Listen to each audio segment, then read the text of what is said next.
Good morning and welcome to City Hall. We're going to get started with the invocation and the Pledge of Allegiance.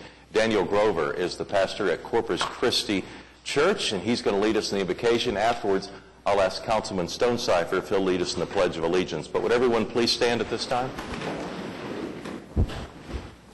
Let us pray.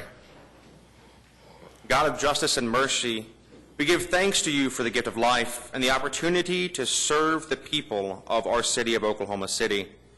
Help us to act with character and conviction.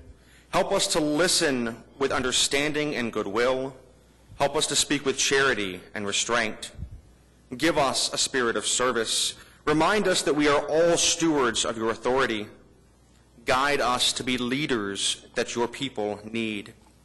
Help us see the humanity and dignity of all those who disagree with us and to treat all persons, no matter how weak or poor, with the reverence your creation deserves. And finally, Father, renew us with the strength of your presence and the joy of helping our community to build a worthy people of human persons. We ask this as your sons and daughters, confident in your goodness and love. Amen. Amen. I pledge allegiance to the flag of the United States of America and to the republic for which it stands, one nation under God, indivisible, with liberty and justice for all.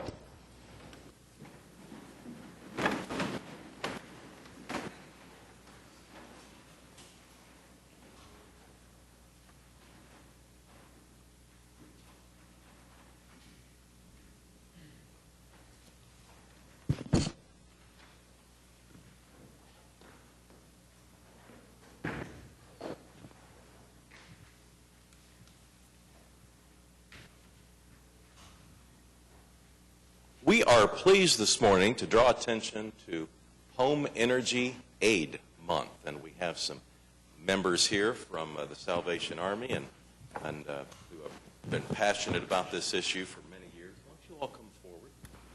And, I know we work with OG&E and ONG and other public service organizations, but we have a proclamation. I'll ask the audience to listen carefully. This is a very important program and one that we're quite proud of. Whereas during difficult economic times, the inability to pay energy bills can cause serious hardships to an individual or a family facing a financial emergency. Whereas Oklahoma Gas and Electric Company, Oklahoma Natural Gas Company, and Public Service Company of Oklahoma have each created a fuel fund whereby customers can make a contribution for those less fortunate. Whereas the names of these fuel funds are Lend a Hand, Share the Warmth, and Light a Life, respectively, and each utility company has joined with the Salvation Army to administer the funds. Whereas contributions to these fuel funds amounted to $370,000 for 2016, and 3,000 households were helped, which consisted of over 7,000 Oklahomans facing a financial crisis. Whereas the City of Oklahoma City recognizes and appreciates the thousands of utility customers who contribute to these fuel funds, the utility companies that make significant contributions and provide convenient methods for customers to contribute, and to the Salvation Army who administers the program. Now therefore, Mick Cornett, the mayor of the City of Oklahoma City, does hereby proclaim the month of July as Home Energy Aid Month in Oklahoma City, and he encourages the observance and participation of our citizens in supporting these Oklahoma Energy Assistance Programs. We should thank OG&E, ONG, and the Public Service Company of Oklahoma. Can we have a round of applause? And Dan and Mary Matthews are relatively new to our community. They're now majors with the Salvation Army. So we owe you all a welcome to the city. You've come to us from not too far away. Right. We're here from Fayetteville, Arkansas. This is our second week on the job here, but about 20 years in the Salvation Army. So we are glad to be here as public servants and to serve this wonderful community. We have already seen how beautiful and wonderful Oklahoma City is. We're glad to be part of this wonderful program, and we just wanted everyone to know, mayor and council and everyone, that we've served over 1,000 families and we have been able to spend significant dollars of over $132,000 on these families that need help. So we're proud to be part of it with all of you, and we thank you for your part in all of this. You're more than welcome, and so if you see Dan and Mary Matthews out on the street, welcome them to Oklahoma City on behalf of everyone. We love the Salvation Army. Thank you for everything you do. You can take that proclamation with you. Thank you.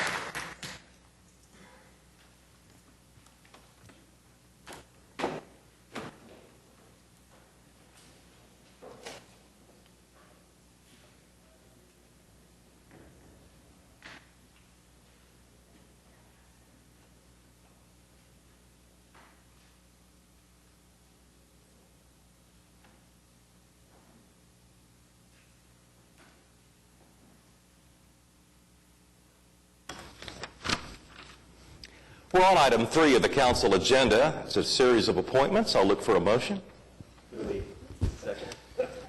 All right. We're off to a good start. Cast your votes. It passes unanimously. Item 4 is the Journal of Council Proceedings. 4A is to receive the journal for June 20th, and 4B is to approve the journal for June 13th. Is there a motion? All right. Comments or questions on the journal? Cast your votes. It passes unanimously. And item 5 is a request for uncontested continuances. None this morning, sir. All right. Any requests for uncontested continuances from the council? All right. We'll move on to item 6. It's for revocable permits. The first is a request from Friends of Multisport, Inc. to hold the 24 the Hard Way event up in Ward 8. Is there anyone here representing this organization? All right. Mark, you okay with this? It's a great park. I think this is a great event, and so I've moved for its approval. All right. We have a motion and a second. We're voting on item 6A. Cast your votes. It passes unanimously. Item 6B is a request with Newspapers in Education to hold the Bricktown Back to School Bash. They will do that on August 12th. And is Ashley Howard here? Ashley, come on up and tell us about this event.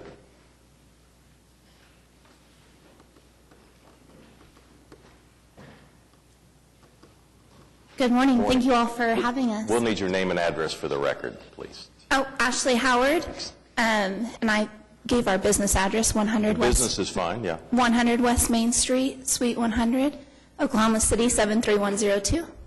And tell us about the event, the Bricktown Back to School Bash. Yes, so this event is actually going to bring together lots of businesses along the Bricktown Canal.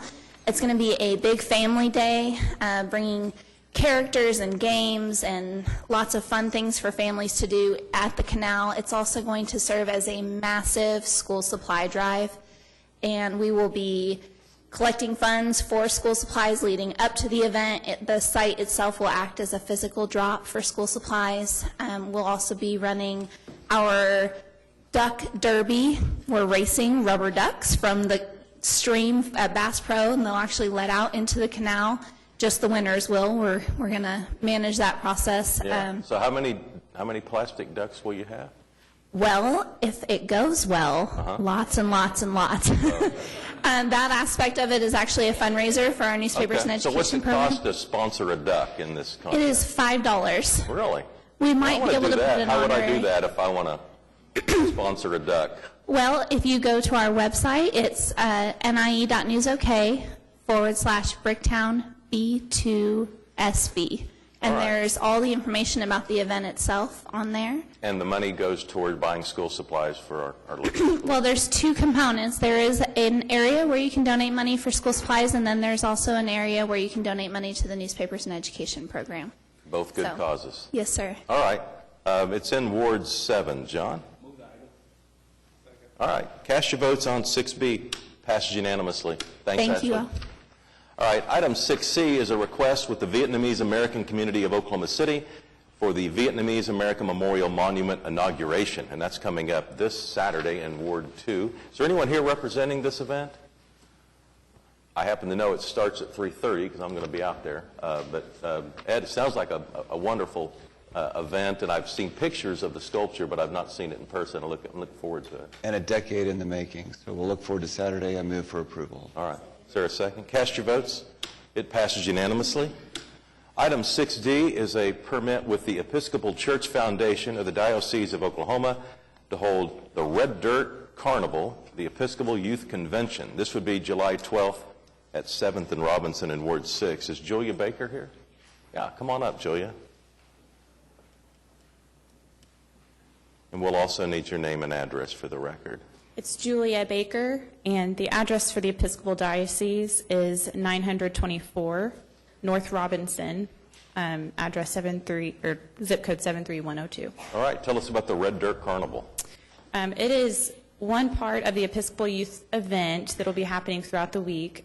This will be a street carnival that is geared towards everything Oklahoma. We'll have some food trucks out there, the Energy, Thunder represented. So it's just going to be a fun event for the Episcopal youth that will be coming in from all over the United States. Oh, to visit really? Oklahoma. And so that's a week from today. Yes. So how many yes. are you expecting in? About 1,300. 1,300. Wow. Yes. Well, thank you for bringing this event into Oklahoma City. You're welcome. Yeah, We're very excited. We will be anxiously looking forward to them. And where will they be staying? Will they be staying near downtown? At UCO. At UCO, okay. Sounds all good. It's in Ward 6, Meg. Great. All right, cast your votes. Passed unanimously. Thanks again. All right, item 6E is a request from Tri-OKC to hold the Lake Stanley Draper Duathlon. Is anyone here hoping to hold this event? All right, it's in Ward 4, Todd. It is at beautiful Lake Draper. I go ahead and recommend we move for approval. All right, we have a motion and a second. We're voting on item 6E. Cast your votes. Passes unanimously. Item 6F is a request from Friends of Multisport, Inc. to hold the Redman Triathlon and Half Triathlon. This would be in September in Wards 1, 2, and 8. Is there anyone here hoping to speak about this event? All right. Obviously, this is an event that's been around a long, long time and is our top triathlon in the area. So, Mark, you got to be pretty proud of this. Yeah, I'll move the item. All right. Motion and a second. Item 6F. Cast your votes. It passes unanimously. We'll recess the council meeting, convene as the Oklahoma City Municipal Facilities Authority. I think we got a presentation from Christian York. Christian, you want to give us a... Well, we're going to adopt both, go through the PPA and the MFA budgets both this morning. Christian's here from the budget office to start with the MFA. Okay. Morning. Good morning. I should mention you have a much more detailed budget available to you in your packets, but I'll just be giving you a brief overview of the changes in the MFA and the PPA. As a reminder to the citizens, these are trusts that the city utilizes to host a variety of functions, everything from workers' compensation to property and liability to civic center and capital projects. The reason we utilize the trust is because we're afforded some advantages in the trust in that we're able to engage in multi-year contracts. So any of these functions that would be impractical to house out of, say, the general fund, we would place over in the trust.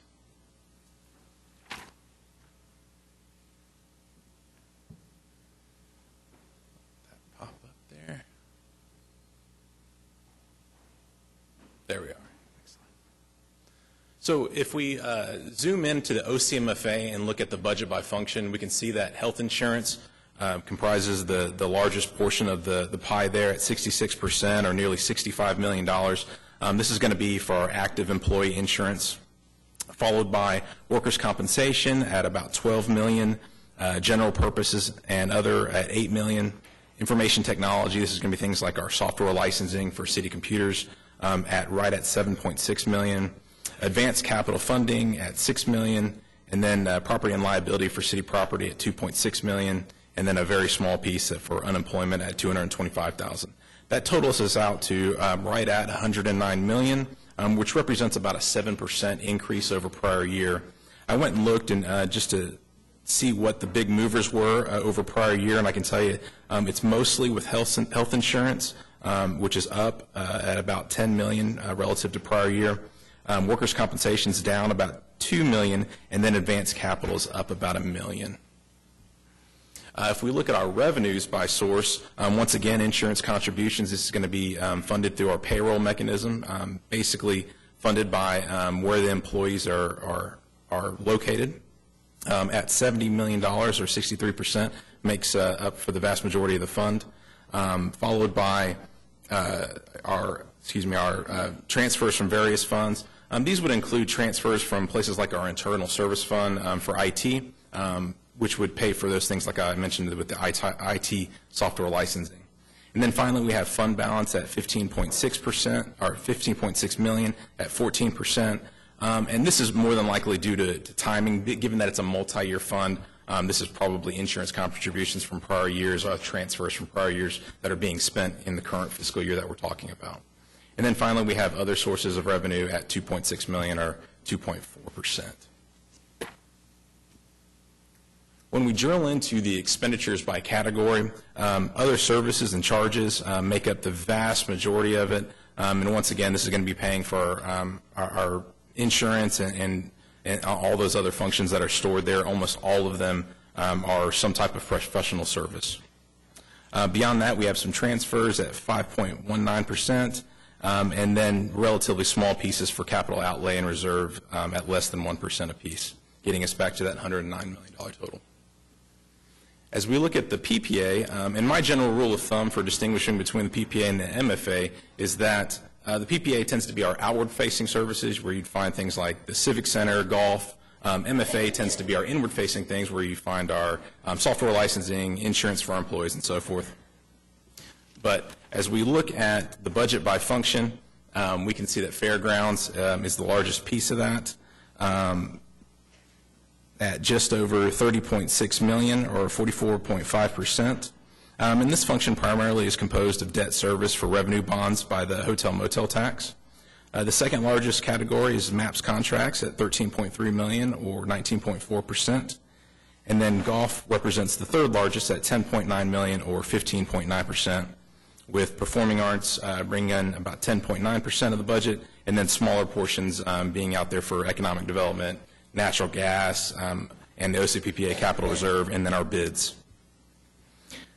So if we look at our revenues by source, a little bit more variety than we saw before. The vast majority of that is going to be 31%, or 21.4 million, coming from fund balance. Once again, a lot of that has to do with timing because of the multi-year nature of the trust. But 21.4 million of that number, 16.5 is dedicated for fairgrounds development. So that's by and large what the fund balance is being utilized for. If we look at our transfers from hotel motel tax at 20.4%, or 14 million, that represents our second largest source, and then followed by a few smaller sources such as transfers from the general fund, transfers from various other funds. I forgot to mention the golf course revenue also represents about 14.4 million, or 20% in total. So similar story to the MFA here in our expenditures by category, with a large piece of that going to our professional services or our other services and charges category right at 24.8 million, or 36%. And that's going to include things such as our contract with SMG to manage the Cox Center and the Chesapeake Energy Arena, as well as other contracts with various bid improvement districts. The other piece of that's going to be for capital outlay at 19.6 million, or 28%, and that mostly includes fairgrounds improvements or MAPS-related projects. A few smaller pieces there with debt service, transfers, and materials making up less than 20% of the rest of it, getting us back to our $68 million total. And with that, I know I've given you a lot of information in a very short period of time, but if you have any questions, I'll be happy to try to answer those. All right, questions for Christian? All right, Christian, thanks. All right, do we have a motion on the MFA?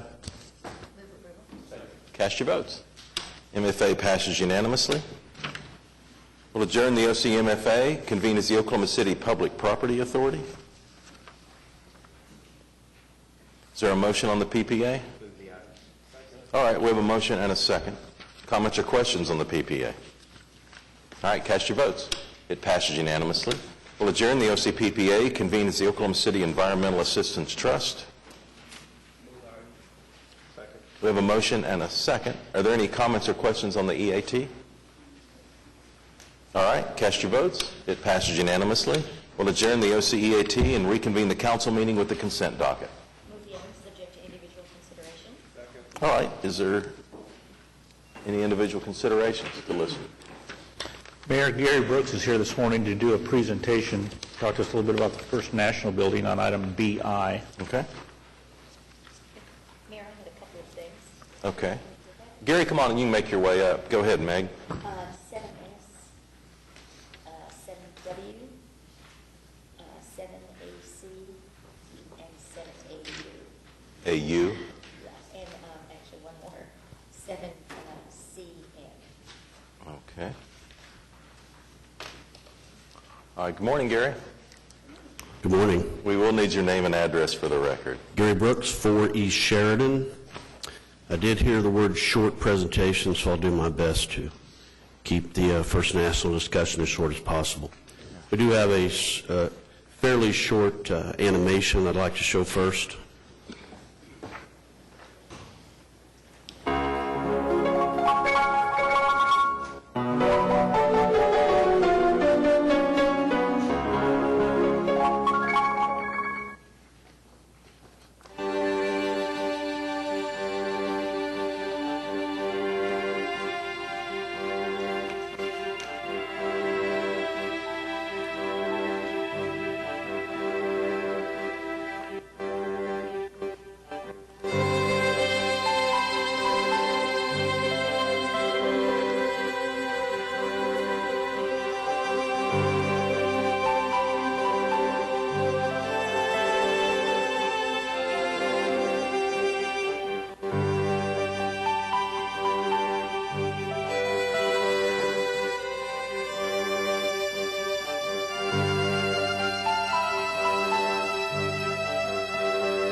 The longer version is 12 minutes, so if you have any interest, we'll be happy to send that one to you. The problems that have plagued First National for the last 20 years have been well publicized. It sold to a California real estate group, and for 20 years they made promises, none of which were kept. And in September of 2015, the federal court took it back because the property was unable to pay its electric bill, despite the fact that everything around it is thriving. In our office, we track somewhere around 100 projects going on in the core at any given time, from large maps projects down to restaurants.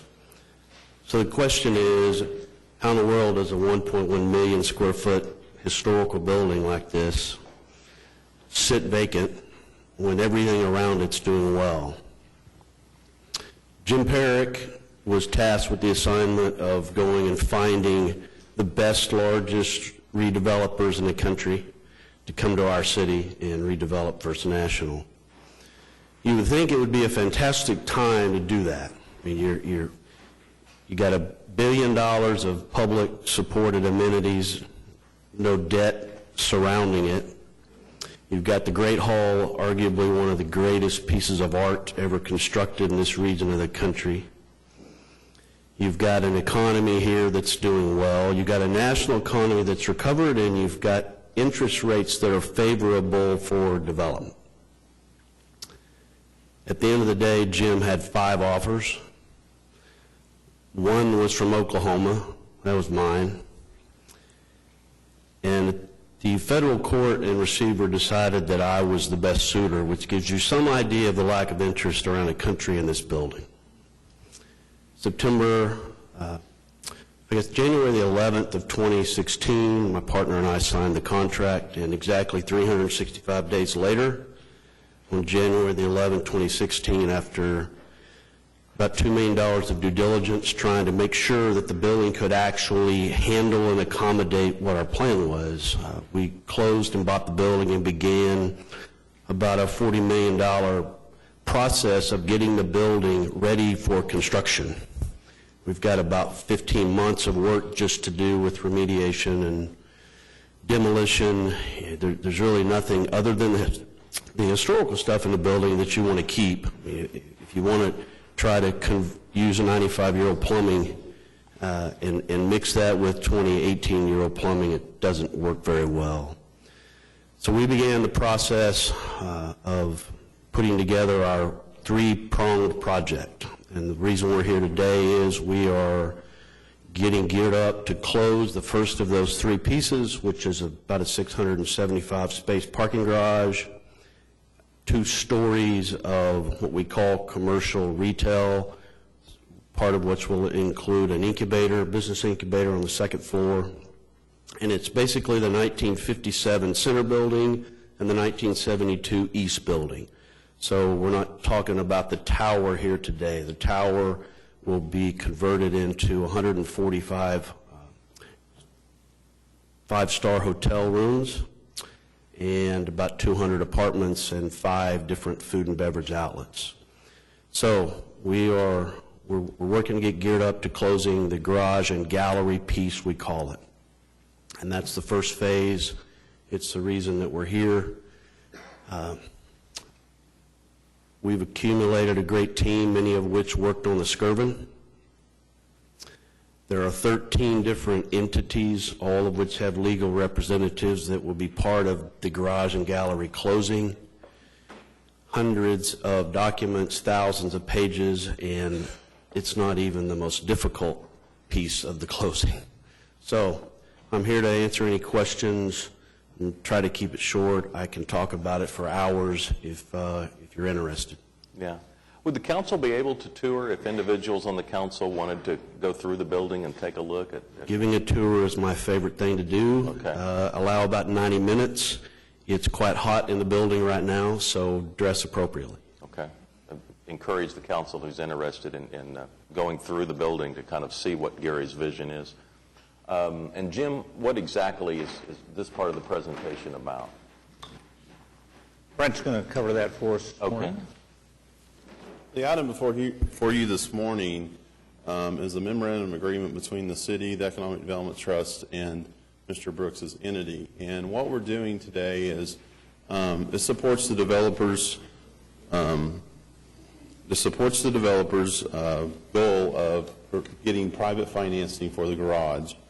It does not obligate the city to backstop the debt. The developer has to go out and create and build, start construction and finish the garage before the city fulfills its obligation on this project. Upon completion, the plan is for the Oklahoma City Economic Development Trust to borrow funds and then loan those to Gary so he can take out what they call the New Markets Tax Credit leverage loan. Upon that, Gary will be required to pay a minimum annual debt service to pay that loan. This is a single taxpayer TIF, so we will have a covenant that will require him to pay a certain amount. He'll have to pay above and beyond what the debt service will be. And the idea is the Economic Development Trust will, if we do have a borrowing, we will actually refinance that debt within the first 10 years of the project. Our next steps for this project are that Gary needs to complete his loans and begin construction on the contract on the garage. During that time, though, we will begin the TIF allocation process. We'll go to the advisory group. This is our standard, typical allocation of funds, and we'll go to the TIF review committee, and then we'll come to the city council for a formal allocation of the TIF funds. If you'll recall, back in 2016, the city council created a TIF district that had a budget of $40 million, and then it also, based on ad valorem tax, and it also had a sales tax TIF of approximately $5 million. And we're going to go through the exact same process. What we're doing here today, though, this agreement is helping Gary go out and get the adequate financing for this project so he can start.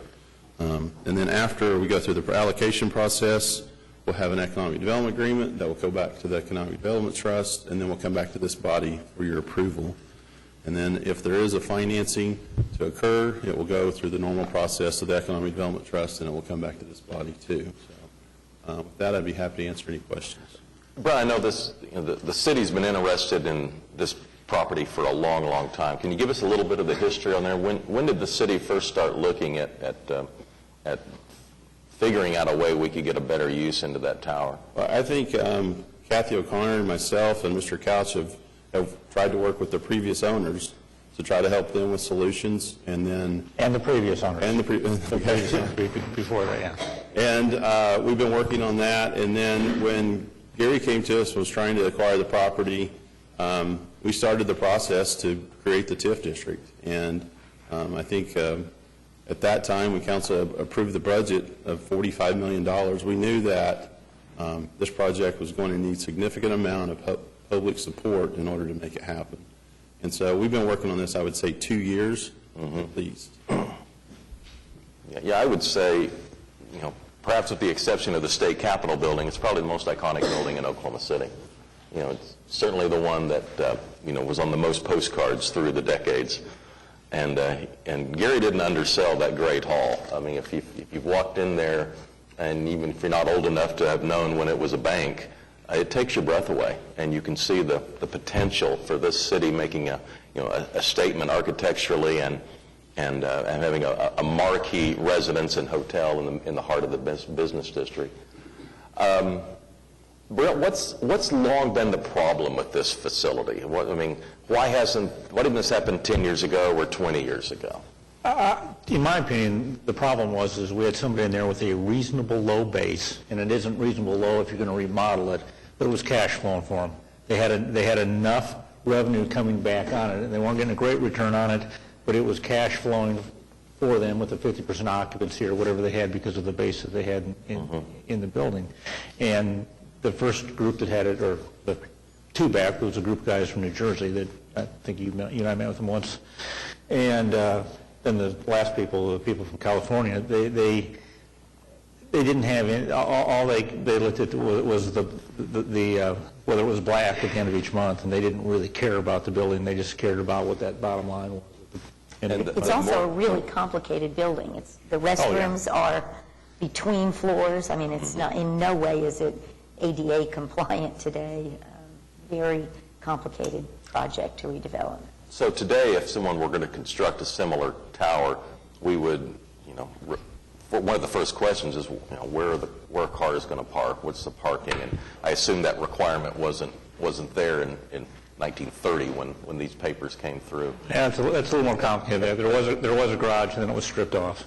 And the parking has been the issue, though, for quite some time. It's been an issue. There's environmental issues. There was what is the best use for the building. There was the ADA issues, as Councilman Sellier pointed out. Gary knows them better probably than I do, but it's a very complicated building. To get historic tax credits, for example, He had intentions of tearing down the middle building, but now is unable to do that because of the involvement of tax credits, and he's going to have to keep the facade at least on that building. Yeah. Brent, how would you say this is similar or different from the Skirvin Hotel, which we participated in 10 years ago? I would say it's very similar. When you look at the capital stack that Gary's having to put together with new markets tax credits, federal historic tax credits, looking at a 108 loan, all the different things, it has a lot of similarities to the Skirvin Hotel project. It's a lot of the similar tools, but the Skirvin was different, for we actually own the building, and actually to this day we still have an equity position, and we have the ground lease, or we have the ground ownership of the building. So we don't have ownership in this building, but we do have a piece of the ownership of the Skirvin. Okay. Questions from council? Just to comment, Yeah. I would say there's, one of the reasons this has had problems is there's substantial risk associated with this. I mean, it's not an easy fix. And I appreciate Mr. Brooks taking on that risk. I don't want to scare people off. It's nothing unusual, but anytime you make this type of investment, there are substantial risks associated with it. And so we're not just handing over money, and it's going to be a slam dunk. It's going to require a lot of things falling into place. But at the same time, I think it's critical because it's a big blight on the downtown area. If this isn't fixed, I don't think we can ever really move to that next level as far as a downtown business center as long as this continues to remain vacant. And really, it's not an eyesore per se, but it's certainly a big problem. There's a lot of analogies you could use, but until it's addressed, I think it's going to slow down the continued growth and development of the downtown area. So I appreciate Mr. Brooks's effort, and I want, from a business perspective, people to understand there's substantial risks associated with it. So thank you. How will traffic on Park Avenue be affected by the construction of the parking garage? Stuart Chai's not in the room, is he? He would be much more qualified to answer that question than I am. We expect to bring 800 people to that corner in that building that are not there today, 24 hours a day, 7 days a week. So traffic will be impacted. Now, one of the things... I'm talking about during construction, I mean, the demolition or the construction of the parking garage. Well... Will you need to be in Park Avenue to do that? Yeah, since my best friend owns the other three corners, I will be very careful to make sure I don't shut down Mr. Beffert's traffic flow in his buildings. Seriously, we have a big alley there that we plan on not only using for as much of the construction as possible, but J.E. Dunn is our main contractor, and they're building 499 Sheridan. They have a lot of experience with the city. They understand how important traffic flow is. Our plan is to not shut down traffic in any direction other than maybe for a very short period of time when we bring in a tower crane to set it in a certain portion of the garage. And then once we're finished, the alley will become the major delivery. Everything will happen through that alley. We understand you're going to bring trash out of a 1 million square foot building on Park Avenue. You're just not going to do that. Right. Comments or questions? I'm just going to say, there was an open house 2 weeks ago, I guess. Gary invited the public to come down and look at the building, and I have never seen, people came in limousines, and it was just incredible to see the enthusiasm that people from all over the city have for this building. It's just very similar to the Skirvin. I think there's a great love for this building and that banking hall, and people have so many memories of opening their first passbook there. It will be a wonderful experience to have this brought back to life. Yeah. Our firm office there from the 1960s up to until 1997, and while I was there, I have so many fond memories of the building, so I'm excited about the project. Anything we can do to help, please let us know, and we're behind you 100%. Yeah.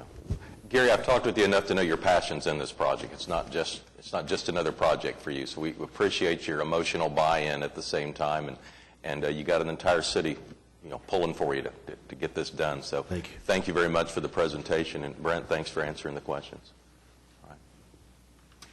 All right, Meg, you wanted to talk about some other items on the consent docket. I did, Mayor. I'll try to be very brief. I just wanted to mention a couple of things. Item 7S1 through 6 is just a series of our professional service agreements with various neighborhood associations, Northwest 10th Street, the Paseo Arts Association, the Homeless Alliance. I could go through the rest of them, but I just always like to mention these because they're such important partnerships for us.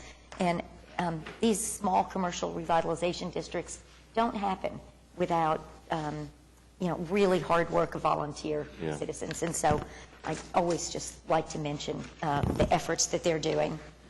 Let's see. 7AC is the awarding of the contract for Red Andrews Park. We announced a couple of weeks ago that we were going out for that, and the contract is being awarded with this resolution, and construction begins in June of 17. And this is also another important partnership. Midtown Renaissance and a number of other folks were involved in providing funding for this park. I want to thank Wiley specifically for all the work he did to make sure that this happens for us. 7AU is also a project that we've been working on for a very long time, and it's the sale of some property on the north side of Northwest 10th Street between Blackwelder and Ellison. And for those watching, you'll note that this is a section of 10th Street that was vacated a number of years ago to widen 10th Street. And the property on the north side has been vacant.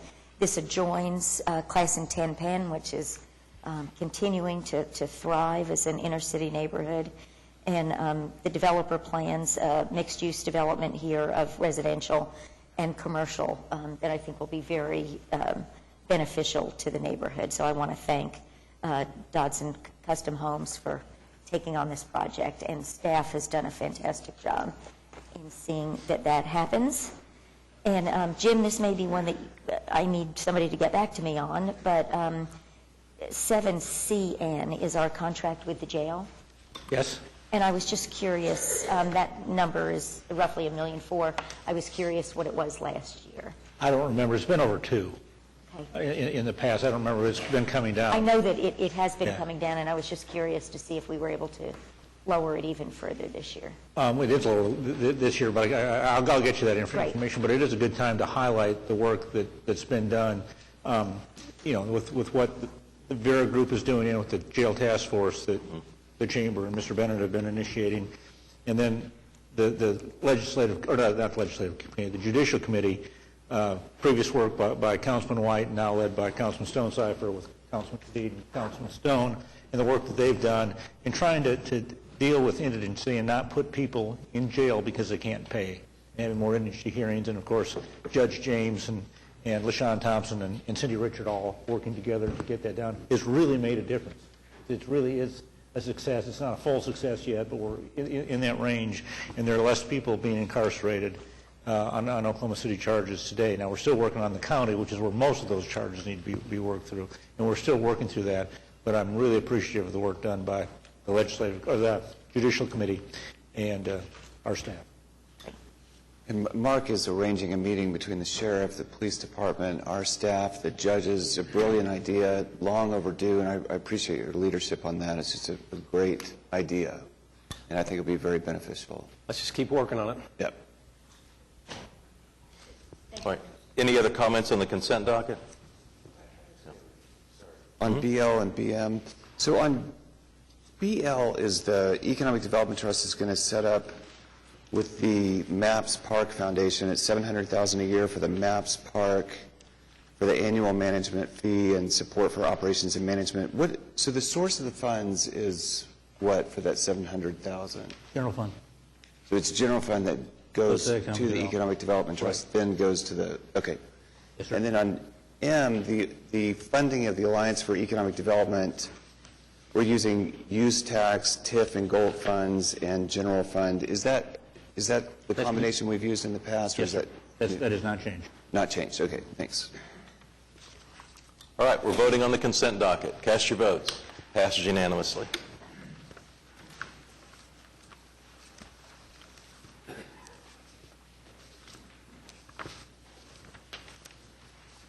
All right, on to the concurrence docket. Are there any individual considerations? All right, we have a motion and a second. Cast your votes. Passed unanimously. That moves us on to item 9. These are items that require a separate vote. We'll start with a series of zoning cases. The first is in Ward 3 at 1100 South Meridian Avenue. It's currently I-2 moderate industrial, and it would become an I-1 light industrial district if approved. Larry? Thank you, Your Honor. Is the applicant present? I don't think. There was no protests at the Planning Commission. They unanimously approved it. I move for approval. All right, we have a motion and a second. We're voting on item 9A1. Cast your votes. It passes unanimously. Item 9A2 is a zoning case in Ward 2 at 3801 Northwest 23rd Street. It's currently R1 single family. We put into a new SPUD. And Ed, we have someone who has signed up to speak, and it looks like they are hoping it gets approved. Does not seem like it's someone who's protesting. Good morning. Good morning. Could I have your name and address for the record? 3805. No, it was, the place is 3801. Okay. West 23rd, Oklahoma City, Oklahoma. Welcome to, and we'll need your name too. I'm Flori Quiros. Nice to see you. Ed, how do you want to proceed? So you're the applicant? I'm sorry, I missed Yes. that. Okay. Yes, I am. So there was one protest letter, but I guess they haven't, nobody else is here to speak. Just for my own education, I guess this is to have a barbershop in a residential home. No, this is going to be a barber shop, and I'm going to have offices next to in the same house, in the same building. But it's in a home, it's in a house. There used to be a house, now I transfer. Last time I came, and they approve everything, but they tell me I have to come back today to see everything is fine.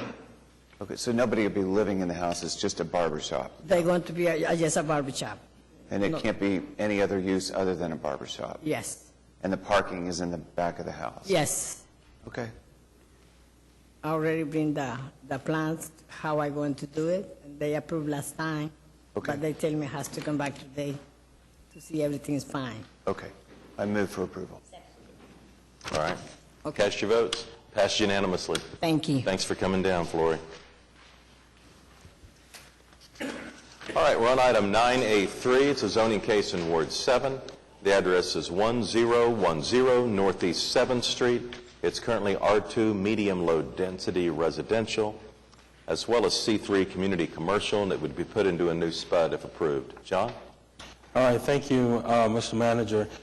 This is a part of the Page Woodson development, and so we've seen the success with the Page Woodson development, and this is just the continuation of the redevelopment of this particular area. So with that said, Mr. Mayor, I move for approval. We have a motion and a second. We're voting on item 9A3. Cast your votes. It passes unanimously. Item 9A4 is a zoning case in Ward 3 at 3714 Northwest 9th Street. It's currently I-1 light industrial and R1 single family, and it would be put into a new SPUD if approved. Larry? Thank you, Your Honor. I went out and surveyed the property yesterday and had a couple of questions, and I've had no contact with the applicant, and Bob and I spoke beforehand. Did he agree to a continuance? Yes, we've talked to him. He agreed to the 2-week deferral, and he's going to contact you. I'd like to make a motion in for a 2-week deferral so I can look at this and we can get some questions answered. All right, would that be the 18th? Yes. Okay. Motion is to defer item 9A4 until July 18th. Cast your votes. It passes unanimously. Item 9A5 is a zoning case in Ward 8 at 1425 Northwest 122nd Street. It's currently inside a plan unit development, and it would be put into a new SPUD if approved. Mark? Thank you, Your Honor. This is an ordinance on final hearing to rezone PUD 1134 to SPUD 980. It went before the Planning Commission without objection. There are no protests that I'm aware of, and it's for the construction of a commercial development, so I'd move for its approval. All right, anyone here hoping to speak on item 9A5? All right, cast your votes. It passes unanimously. Item 9B is to close a drainage easement and street right-of-way in Ward 2 near 55th and Miller. Ed? Speak. No. I'm going to move for... Well, someone is walking forward now. Good morning. I'm Steve White, 1724 Northwest 179th in Edmond. The street portion is the north part of a street that was vacated probably 50 years ago. The balance on the south of the two lots is a drainage easement that was put in place a few years ago to build a drainage structure in there. I've met with the staff. We've negotiated everything out. Everybody's happy on changing this easement status.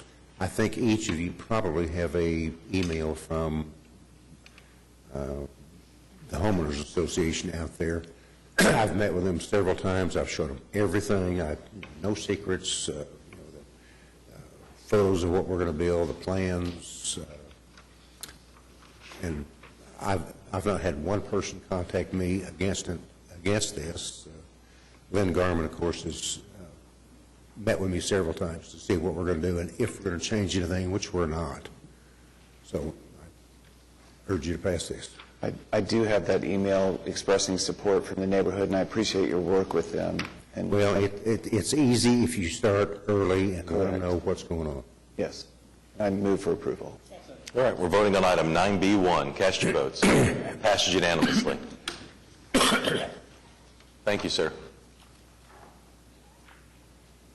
I'm next. Oh, you're next.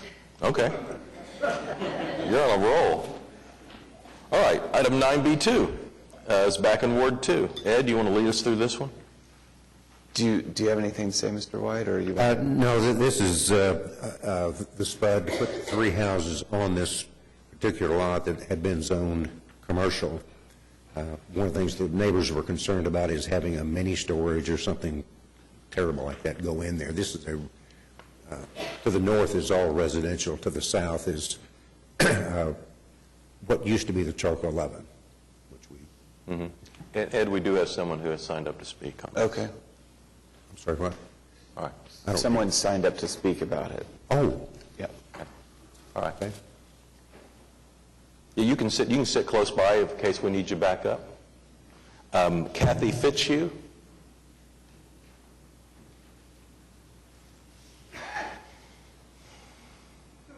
Good morning, Kathy. We'll need your name and address for the record. Kathy Fitzhugh. I'm at 2720 Northwest 55th Terrace. My property backs up along there. I was at some of the meetings where Mr. White was.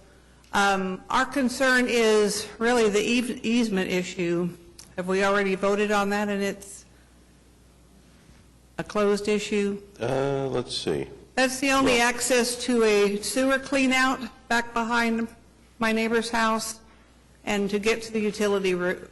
There is a creek along there that they went through and concreted a few years ago, and now there's a fence around it. So they get access through there to get back there.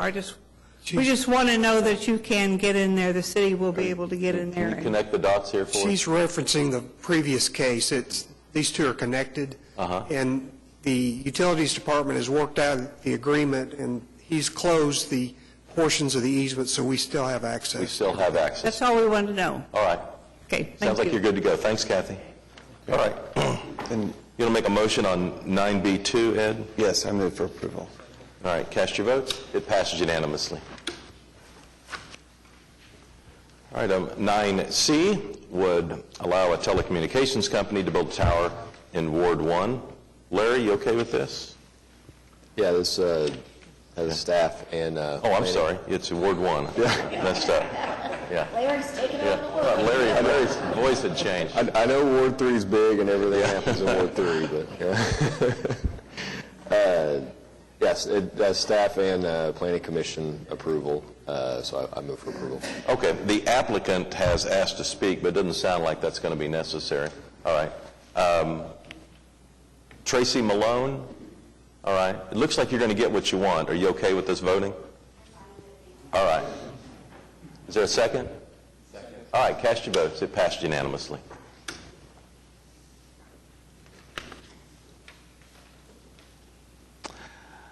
Item 9C2 is also in Ward 1, and this would be a deal with an automobile dealership on 39th Street. And James, we have someone who has signed up to speak. Is it the applicant? I believe so. Shiva? Yes. Are you the applicant in this case? Are you the person hoping to operate this business? No. All right, well, come on up. Shiva Hushman, 4417 Northwest 39th Street. Okay, and what brings you down here today? Well, I'm basically here to answer any questions or concerns you might have. Okay, so you're the applicant. You're hoping to get this permit? Absolutely. Okay. James? Yeah, I don't have any questions. It got staff and planning commission approval again, so unless anybody else has questions, I'll move for approval. Now, is there anyone here hoping to speak against this permit? All right. Looks like you're good to go. Thank you. James, you make a motion? Yeah, move for approval. All right. Cast your votes on 9C2. It passes unanimously. Item 9D is an issue that was recommended for denial in Ward 7. The address is 6400 East Wilshire Boulevard. It's currently AA agricultural, and it would be put into a new PUD if approved. John? All right, thank you, Mr. Mayor. On April the 27th, the Planning Commission recommended denial of PUD 16 for the commission. Felt that this proposed commercial use was not compatible with the surrounding rural residential area. The applicant has not agreed to the following conditions in the PUD document. Will need to be amended accordingly if approved. TEs 1, 2, 3, and 4. The applicant on last week requested an indefinite deferral. But I cannot support the indefinite deferral, but the applicant representative is here to talk about that indefinite deferral, and I see the protesters representative is here, so if we can hear, Mr. Mayor, from the applicant representative and then the protest representative. Thank you. Randy Graw, last name Grau, 6301 Waterford Boulevard, Suite 320.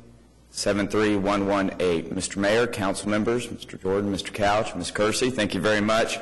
Unfortunately, the applicants, Matt and Lauren Toppins, could not be here this morning. They wish they could be. Unfortunately, Ms. Toppins and her 5-month-old infant suffered some injuries yesterday in a fireworks accident. And they are recuperating and have some pretty significant burns. And I have provided at his request Councilman Pettis with documentary evidence of those injuries, so if any of you so desire to see those, you can check with Councilman Pettis. But that's why the applicants could not be here this morning.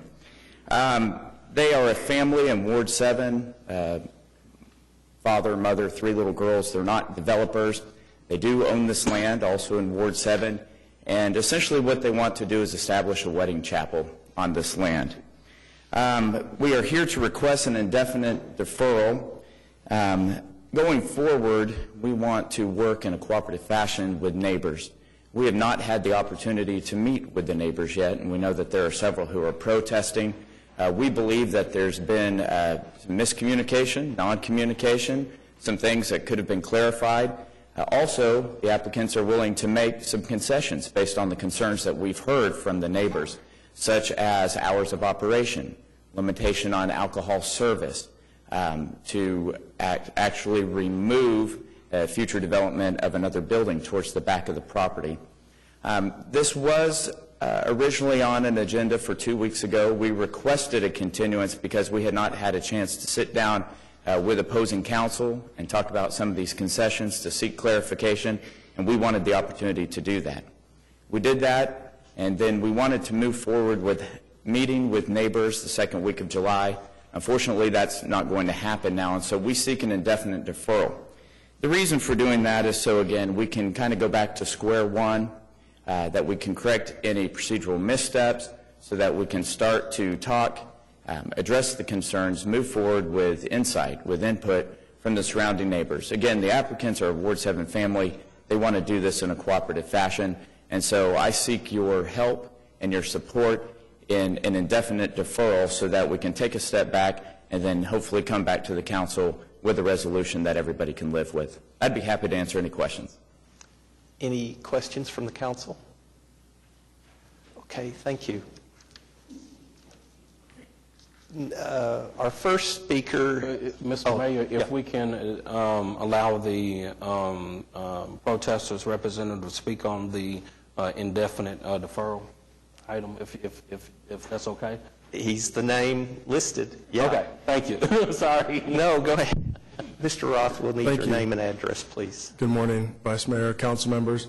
Jim Roth with the law firm of Phillips Murrah, 101 North Robinson Avenue, 13th floor, Oklahoma City, 73102. I am here on behalf of 81 signed protesters that live in and around what I describe as the impact zone, as well as 14 of the 17 parcels within the legal protest zone.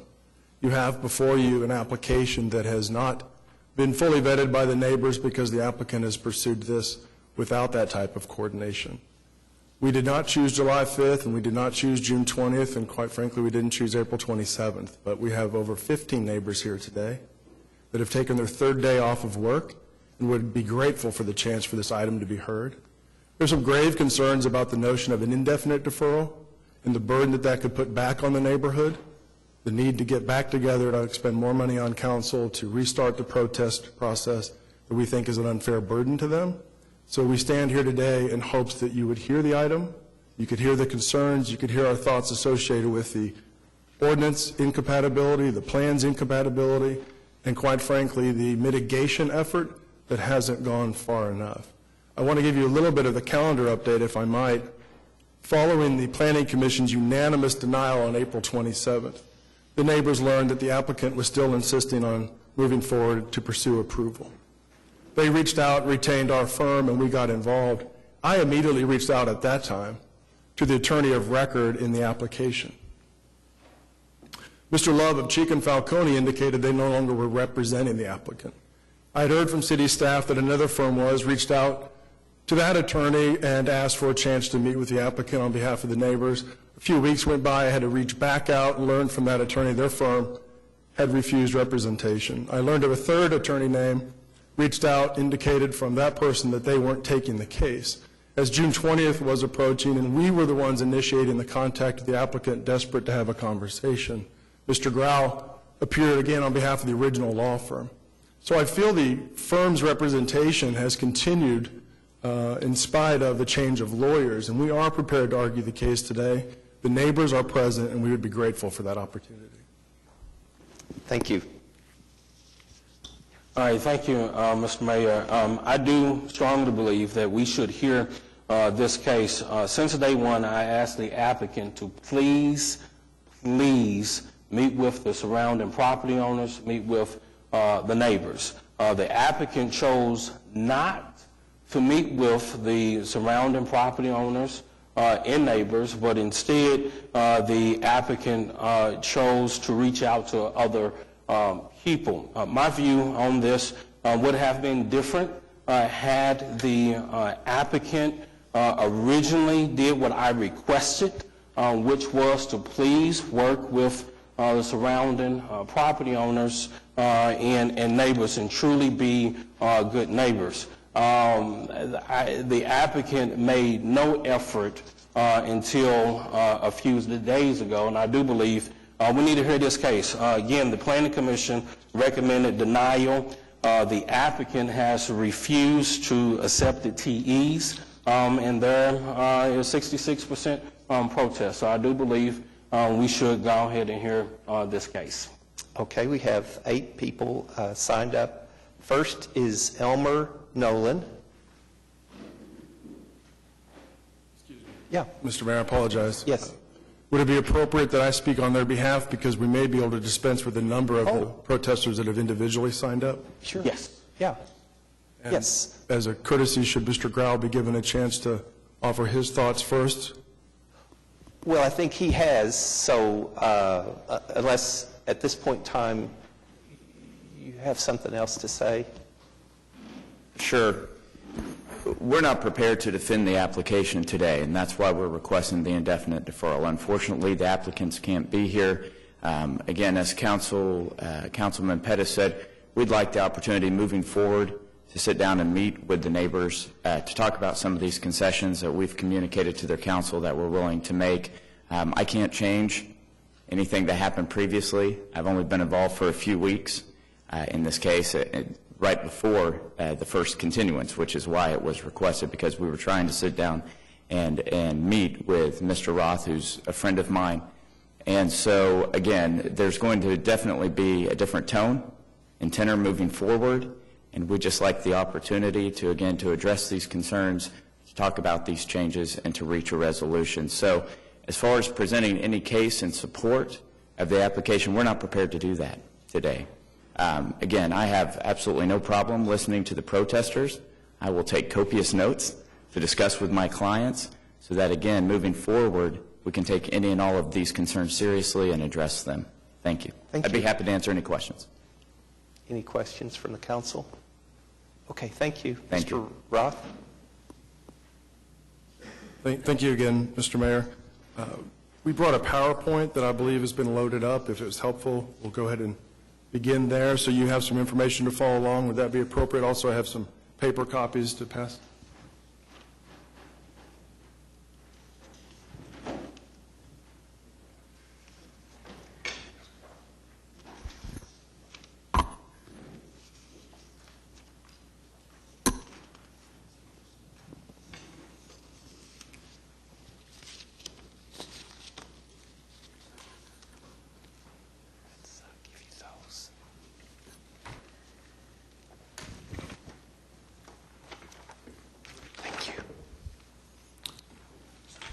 Mr. Vice Mayor and Council, thank you so much for the opportunity to present a few thoughts for your consideration regarding PUD 1640.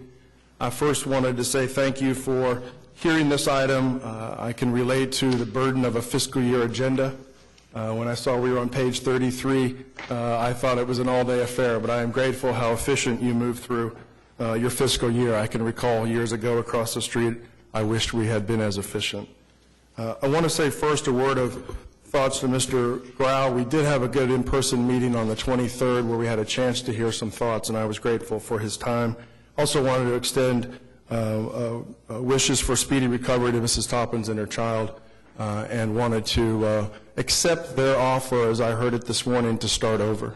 We believe that is in the best interest of the applicant, the neighborhood, city staff, the Planning Commission, and ultimately council. I wanted to share some context as the neighborhood sees it. As you know, this area, under your own planning code, has base zoning of agricultural and residential district. It is pure AA in every direction from this parcel. I think because of that nature, there's a certain expectation that comes from the neighborhood. And they take great solace in phrases within your code, like AA districts are created, quote, primarily to preserve agricultural purposes. They do allow low-intensity residential and some other uses, quote, designed to encourage and protect agriculture uses on a permanent basis. And we quote certain essential commercial and institutional uses within this code being permitted. Again, so long as those uses must encourage and protect agricultural uses on a permanent basis. We have serious concern that PUD 1640 in the application form it is before you does not, in fact, provide any essential commercial or institutional use to the area. It would not encourage and protect agricultural uses on a permanent basis, and we think for that reason it fails the city ordinance. If you look at your comprehensive plan, and we are thankful for the city's deep effort to provide this type of development guide and footprint across your municipality. But if you look at the comprehensive plan, this entire section, Section 4, Township 12 North, Range 2 West, is a mix of only rural medium intensity and rural low intensity areas. Rural medium intensity, or what the city plan refers to as RM, is described as large lot residential, 2 acres or more, plus, quote, related commercial services, end quote. There are no expectations of urbanization or provision of water or sewer for these residents, and I T the word residents because I think it's significant, according to page 50 of your plan. Rural low intensity, or what the plan refers to as RL, is described as large lot residential, 5 acres or more, plus related commercial services. Again, no expectation of urbanization or provision of water or sewer for those residents. Again, page 50. If comparing the parcel in question to the plan, it is more in sync with rural low intensity. It is bordered on the west by a 34-acre undeveloped tract, neighbor who is in opposition, and the east by a 55-acre tract, undeveloped land, owned by the lady who in fact sold this applicant the property. She, of course, supports it. When you review the plan's development policies, a few problems are obvious for this proposed PUD. Density is a sensitivity for anything that departs from large acre home sites. This application, again, in its original form before you, would include up to 18,000 square feet of event space, paved parking for 125 cars, and commercial deliveries. And it suggests that any retail or commercial use be, quote, clustered, end quote, at intersections and freeway interchanges along major arterials. I highlight those words because they're significant as you analyze the incompatibility that we believe is apparent with this PUD. This PUD proposes a 20-acre commercial development in the middle of this section, not near any intersection, and is in fact to be located on Wilshire, which city staff describes in its report as a, quote, minor arterial. So it is wrong for this area. It's proposed far from an intersection, and it is unsuited for this minor arterial that has no plans for expansion, widening, or even resurfacing anytime soon, because Wilshire actually dead ends just a further mile plus to the east because of the North Canadian River. When you consider the, quote, appropriateness of commercial uses stated in the city's plan, the standard that those, quote, do not negatively impact the rural residential character, we believe fails that standard as well. And more on those issues from our neighbors perhaps later in this meeting. Now, when you look at rural medium intensity in Chapter 2 of your development guide, we note that it states higher density lots such as 1-acre home sites can be appropriate if situated in a, quote, transition area between higher density areas and rural areas while preserving environmentally sensitive areas. Those facts don't exist here. This PUD isn't even about greater housing density, although quite frankly many of the neighbors wish it was, such as 1-acre sites in a rural, medium rural area. There is no transition area between higher density and this PUD.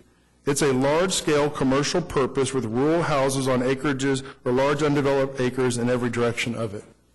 If you'll look at the aerial map in the preceding slide, you'll see it highlighted. You'll see the rural medium intensity and the rural low intensity.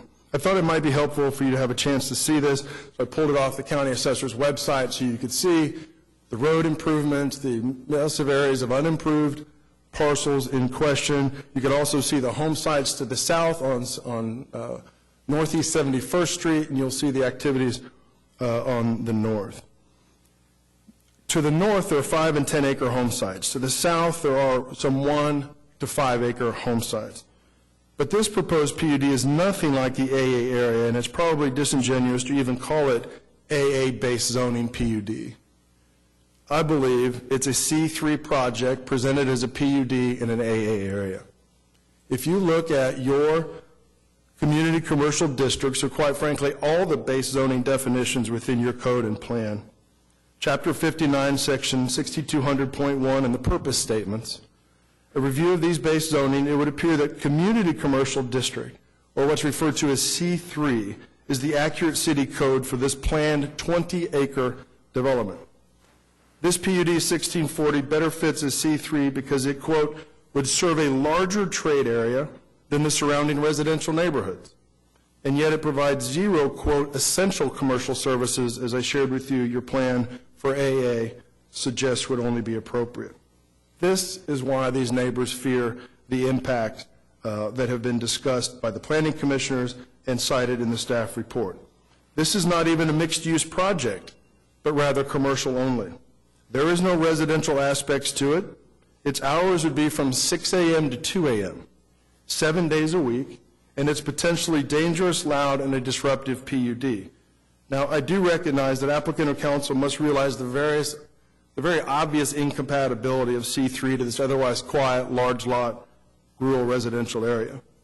And so I imagine they realized their odds were better to pursue it as a PUD. But the planning commissioners who you have entrusted to analyze these issues with the help of exceptional staff realized that it was not worthy of approval as a PUD. I am hopeful that because of nearly unanimous neighbors and landowners around this PUD and up and down Wilshire and Air Depot, that the City Council will likewise deny PUD 1640 for its failure to protect the surrounding AA area, recognize that it does not provide, quote, certain essential commercial and institutional uses, and honestly recognize that no matter whether it's called a C3 application or a PUD and AA or anything else, it's bad for AA and the people who have called this area home for years and generations. This is, in fact, a commercial proposal by a non-resident business owner. In fact, you'll notice it's in the name of an LLC. Now, standards for an Oklahoma City PUD, again, according to your code and plan, quote, the PUD typically includes multiple tracts that can be regulated under different base zoning districts and includes significant modifications to conventional zoning and land use regulations. Again, not the case here. This application only involves AA-based zoning for the parcel at issue, and only AA surrounds it, which is why a C3 or other more accurate rezoning effort would have significant and obvious incompatibilities with this AA neighborhood. In fact, our research shows that of the 12 similar wedding chapel/event center complexes in existence in Oklahoma City, none, not one, has been allowed in purely AA zoning areas, and this shouldn't be allowed either. You'll see from the map we provided in this presentation that most all of these are along major arterials of 4 or more lanes to accommodate crowds and traffic. Now, it can be described as a wedding chapel, but in conversations with the applicant, she has intentions of running corporate retreats, business activities from the entire hours of 6 to 2 a.m. Later, she indicated she'd shut off events by midnight and alcohol service by 11, and I'll share more thoughts on that later. But if you look at the existing event centers who have classifications as PUD or other base zoning districts, you'll notice North Council Road by 122nd, Eastern Avenue near Hefner, Southwest 59th in the intersection with Santa Fe, South 104th and Western in a strip mall with plenty of parking. So only this proposed event center complex and wedding chapel would be placed in an AA zone-based district with no other base zoning classifications other than AA anywhere around it. That's the purpose often of a PUD, aggregating, conflicting, or different base zoning issues. All other similar event centers were at least R1, with most having existing commercial or industrial zoning adjacent, not PUD 1640. I looked at a few nearby facilities. I looked at Cole's Garden. I looked at the new Montellano Event Center on Eastern. None of those have proposed 20 hours, 7 days a week operation. And again, all of those are on 4-lane or larger section line major arterials. What's more, and this is, I believe, it's significant, you'll hear from the neighbors, these existing event centers located around arterials described as major, not minor, also are served by city water. And they're also served by public safety services of quicker response than this event center's location would allow on rural East Wilshire. Now, that's not to say that PUDs or SPUDs aren't ever appropriate. Our research indicated there are 3 attempts in the last 6 years within a 2-mile radius of this parcel. You'll see from this list that 2 were approved and 1 was withdrawn. Oklahoma City SPUD 679 at 5220 East Wilshire was approved on November 13th, 2012, and I'm quoting from the staff report, purpose, to permit a sculpture studio and future residence on a 2-acre AA tract which is consistent with the rural, low, and medium intensity of your plan. It can't be larger than 4,800 square feet, it can have no signage, and it must have a gravel drive. OKC SPUD 881 at 7513 Newberry Road, approved March 24, 2016. Staff report, quote, purpose, to allow for a single-family residential use along with landscape contracting business on a 5-acre tract in AA and consistent with rural low intensity. AA rules apply, and, quote, traffic generated is not considered to be substantially greater than existing uses. By the time that item was approved in 2016, your comprehensive plan was in place, and it insisted on that type of incompatibility analysis on traffic. More recently, OKC PUD 1639 at East Wilshire and Coltrane was also proposed to be a wedding chapel. This is the issue that I actually became more aware of because it's within a half mile of my own residence. I and a number of neighbors were made aware of it because that applicant, to her credit, knocked on doors and talked to people before she filed the application with the Planning Commission. Once the plan was circulated with the legal notice, neighbors grew more concerned about some of its issues because the two parcels to be aggregated within the PUD, one was within a floodway where she proposed building a piered 2,000 square foot wedding chapel. At the request of the Planning Commission, a number of neighbors agreed to meet with the applicant prior to Planning Commission decision. We did at Rudy Construction on Northeast 63rd one night, and my credit goes to Planning Commissioner Cooper and Planning Commissioner Powers, who also attended. Attorney David Box, on behalf of the application, I thought did an excellent job of allowing for a conversation between the applicant and the neighbors. But the concerns were genuine and the concerns were significant, and the worry of traffic at that otherwise difficult, visible, weird intersection. That's a correction section, so Coltrane actually jogs over on Wilshire and causes some traffic issues in the past. To her credit, that applicant slept on it that night, and the next morning agreed to withdraw it out of respect for her neighbors. I think there's a significant difference here. The applicant in PUD 1639 lived on the property, had neighbors the day after the decision, had a sense, I think, of greater responsibility. Not the case with this for-profit business. The residents may live in Ward 7, but 3 miles away is not the same as noise and lights and drunk driving effect that those who actually live around it worry about. And perhaps that is why I had to reach out trying to build a bridge between the neighbors and the applicant. I still hope that that can be possible going forward. If you look at the legal protest zone, and perhaps your packet included this information, but I thought it might be helpful to see it.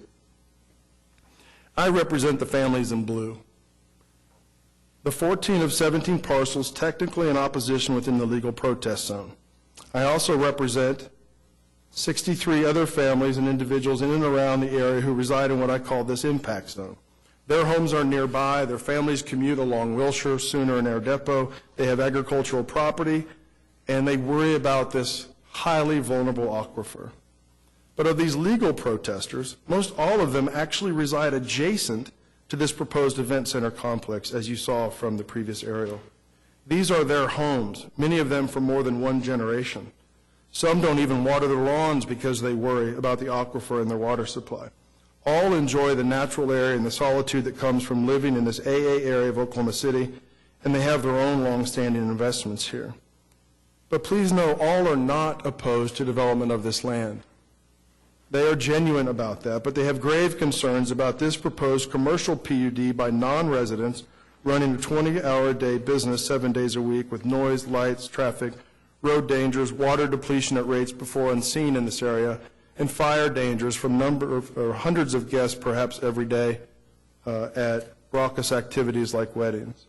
Now, there are a number of central neighbor concerns. I will leave most of that for you to hear from the neighbors themselves, but I wanted to highlight a few so you have in this document a leave behind for your consideration. Homes in this area are zoned AA with mostly single-family home on 5 or more acres. As staff reports, the character of the area is rural residential, and that is true.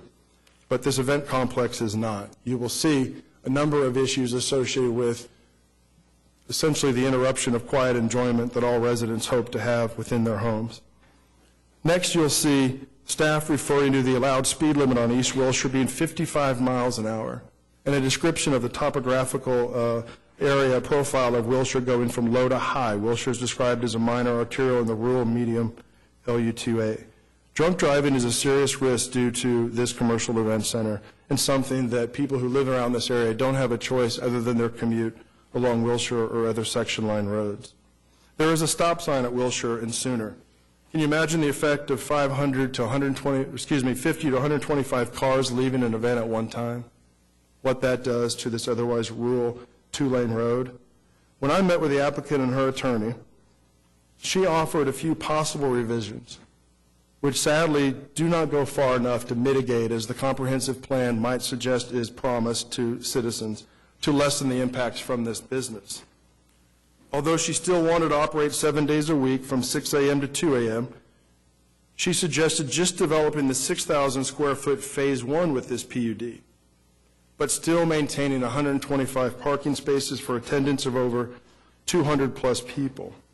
When I asked if the PUD could then be worded to prohibit phase two, that second 12,000 square feet building, she refused and said she would just agree to pursue that separately later.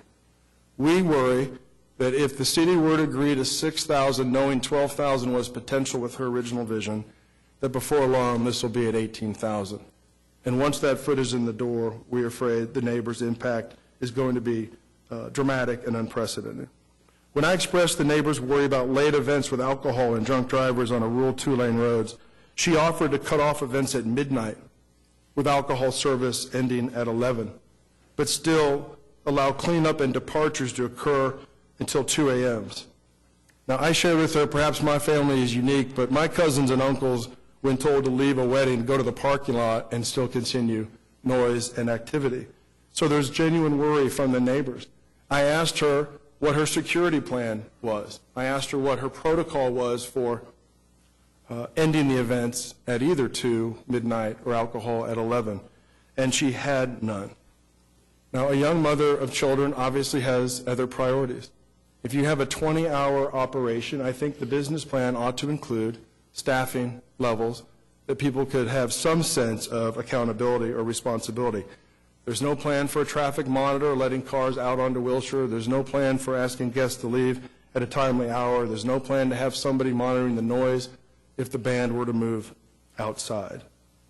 So I asked her about those issues, and her answer was perhaps recent college graduates that are between jobs she could have show up near the end of events. That just is not a sufficient thought-out approach to a potentially 18,000 square foot event center 7 days a week. Other concerns rightly focus on the aquifer.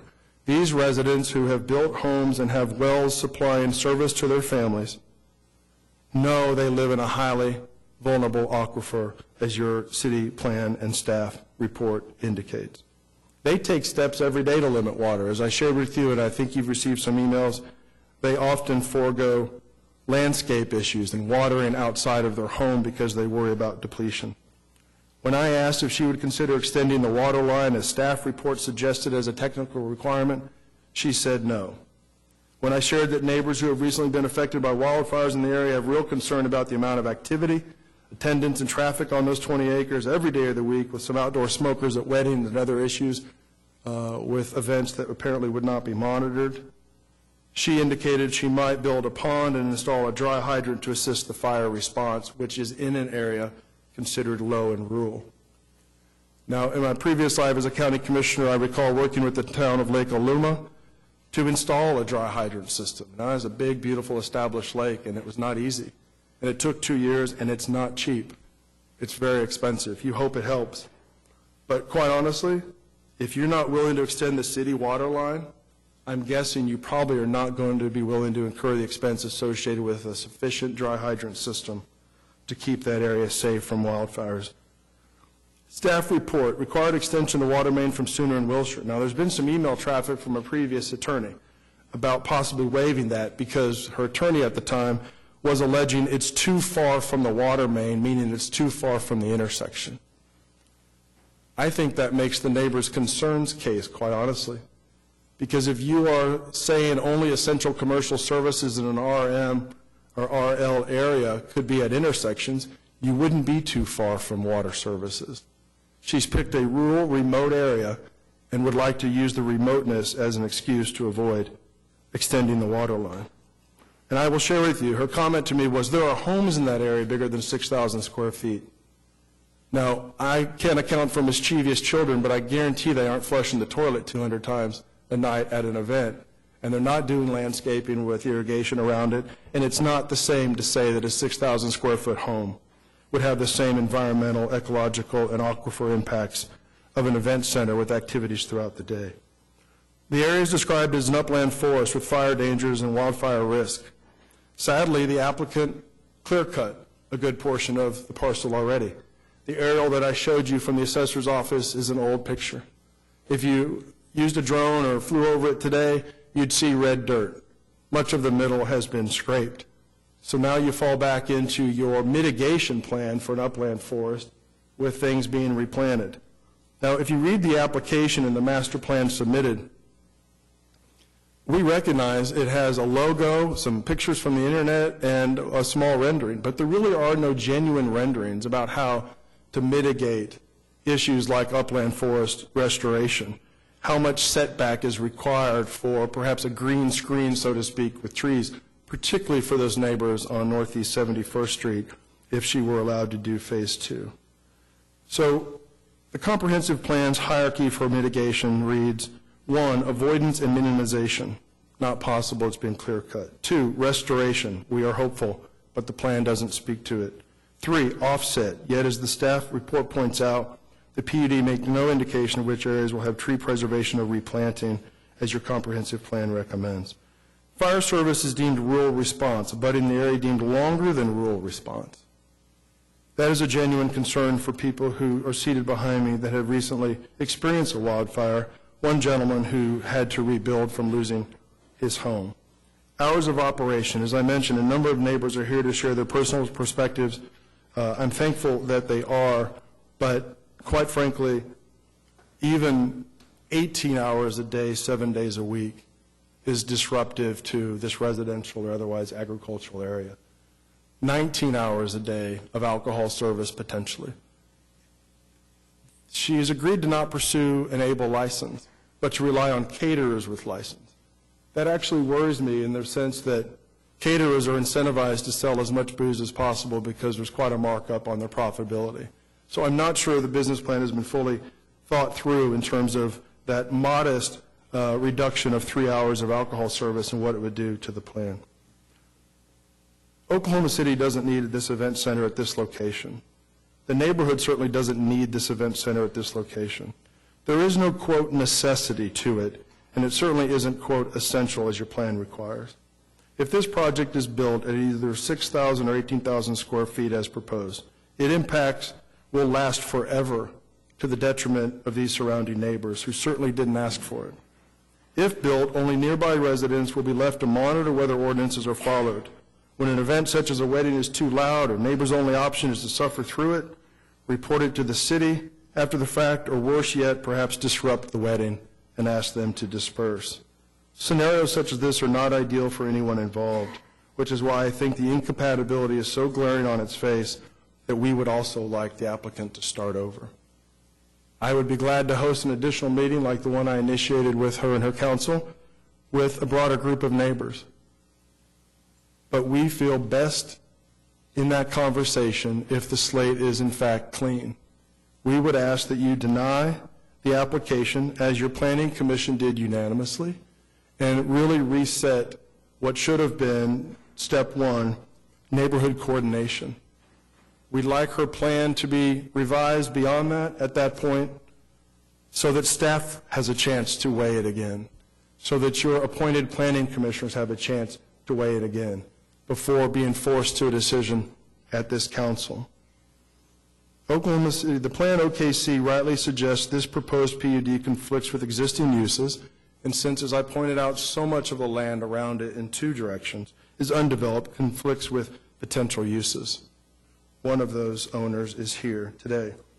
Gross compatibility is measured by 1, traffic, differences caused by proposed projects, 2, building scale and site design, significant differences between height and scale, and 3, operational impacts like noise, outdoor lights, etc., that negatively impact neighbors. This PUD fails in all those directions. On June 23rd, when I had a chance to meet with the applicant, I asked her, give us a sense of the buildings. How do you site them? How do you follow the plan's recommendations of how to minimize effect? She indicated it would be a one-story building, but at its peak would be 34 feet tall. There are no structures within that section that are 34 feet tall, not even barns. And at the center of that section parcel, that is a high point. I'm not sure how you design around that. I'm not sure what trees provide enough insulation so that the rural character is preserved as promised in the code and the plan. So I would share with you in conclusion, this PUD is grossly incompatible with your plan, with your ordinance, with even staff's report. And should be denied. Even if you think it's just highly incompatible and that mitigation efforts should be taken. To date, the applicant's desire does not show, to me, certainly to the satisfaction of the neighbors, sufficient mitigation to eliminate these risks that would impact them forever. I would be glad to take any questions, and I'm thankful that on this long agenda day that you've been kind enough to allow us to be heard. We did agree to the continuance on June 20th. And we did that so that we could have a conversation, again, that we initiated, but with the minimal, modest revisions that she indicated she was willing to consider. The neighborhood unanimously directed me as their attorney to please ask you to deny this, because that's the only leverage we feel would actually allow this process to restart. Now, just a word of concern about the indefinite deferral, as I understand it. Yes. This would allow the applicant to come back before you at any time by paying half the fee for notice, and that application could begin before you unchanged. But as I further understand it, the protesters would have to start over. They'd have to incur expense. They'd have to get, again, another petition associated with exceeding the 50% threshold. We don't feel that is fair. The applicant has driven this issue to the exclusion of the neighbors, and the thought that we have to monitor city agendas going forward and they would have to incur that expense, we feel is not fair at this juncture. So thank you for your time. Thank you, Mr. Roth. Any questions from the council? All right, thank you, Mr. Mayor. Again, the Planning Commission recommended denial. The applicant has not agreed to the staff TEs. With that said, I move for the denial. Okay, the motion is for denial. Is there a second? Okay. This will be voting for denial. It's approved unanimously. Okay, next item is item E, a public hearing on proposed amendments to ordinances related to animals. And we have two individuals. We'll wait just a second. And then we have two individuals signed up.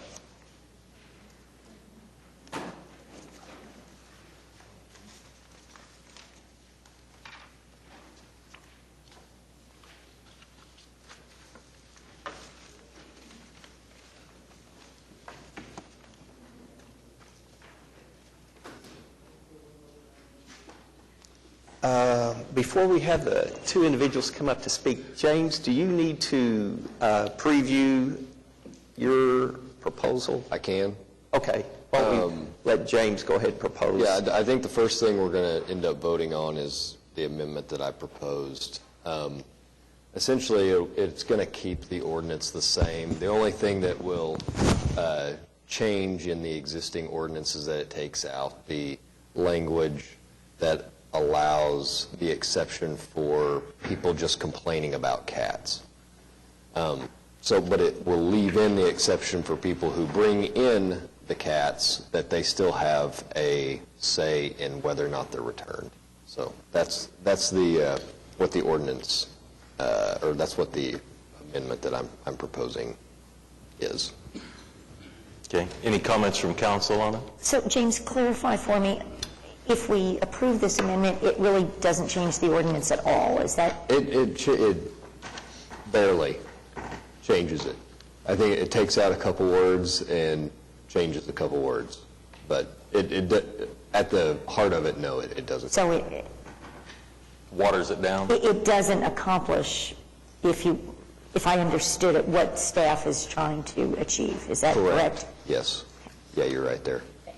And I know that a lot of the discussion is all about the TNR program and whether or not it works. And we do have a TNR program, and I know that people from the Humane Society and from our animal welfare would say it's a modified TNR program. But I'm not sitting here arguing that the TNR program doesn't work. I think that it's a strange logical jump that I struggle to make the argument that it does work. But I think that some of the numbers that they said, they have, the numbers that we want to go down have gone down, the numbers that we want to go up have gone up. They just haven't gone as extreme as some of the other cities that have done the same thing. So I just am basing it solely on the fact that there are trappers who spend their time, energy, and money doing it, and we're essentially taking their ability to tell our staff that they don't want them returned. So that's my main concern. We have a couple of people who signed up to speak. So just to clarify, so if a trapper goes to the time, energy, and expense of bringing the cat and they don't want it returned, then it wouldn't be returned. Is that what the amendment? Yep. Yes, because that's how our ordinance reads now. Okay. Okay. Let's bring up two people that have signed up to speak. Claudia Ayers.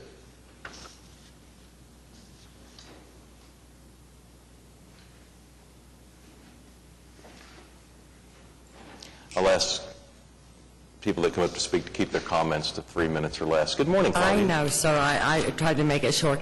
And Mr. Greiner, I could barely hear what you said. Yeah, so please, I'm not sure.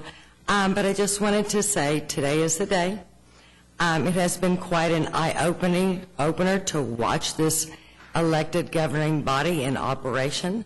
My hopes are not high today since the mayor announced the OKC shelter would become a no-kill shelter at the last meeting before there was even a public hearing on the situation. What a revealing statement that was to me. When I mentioned the shelter would not respond to kittens on the roof at Baptist Hospital, the mayor looked at John Gary and made the comment, "But John, you can't go on private property, right?" And John said, "Right." And yet now you are considering returning unwanted, feline leukemia-checked cats to private properties. Is that not an invasion of citizens' rights? The whole ordinance procedure just has not added up to me. I truly hope that today's decision will be based on the rights of citizens and the humane consideration of the cats, and not based on any contributors of any of your all's campaigns' desires. I thank you all for your time. I kept it short. You're welcome. Samantha Burnett.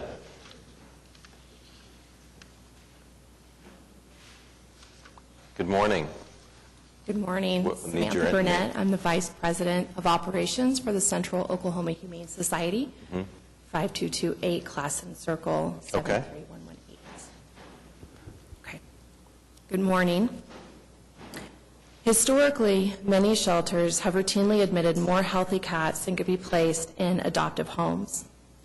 While the intention behind this practice has been to protect both cats and communities, the result has been chronically overcrowded shelters and the deaths of many millions of cats.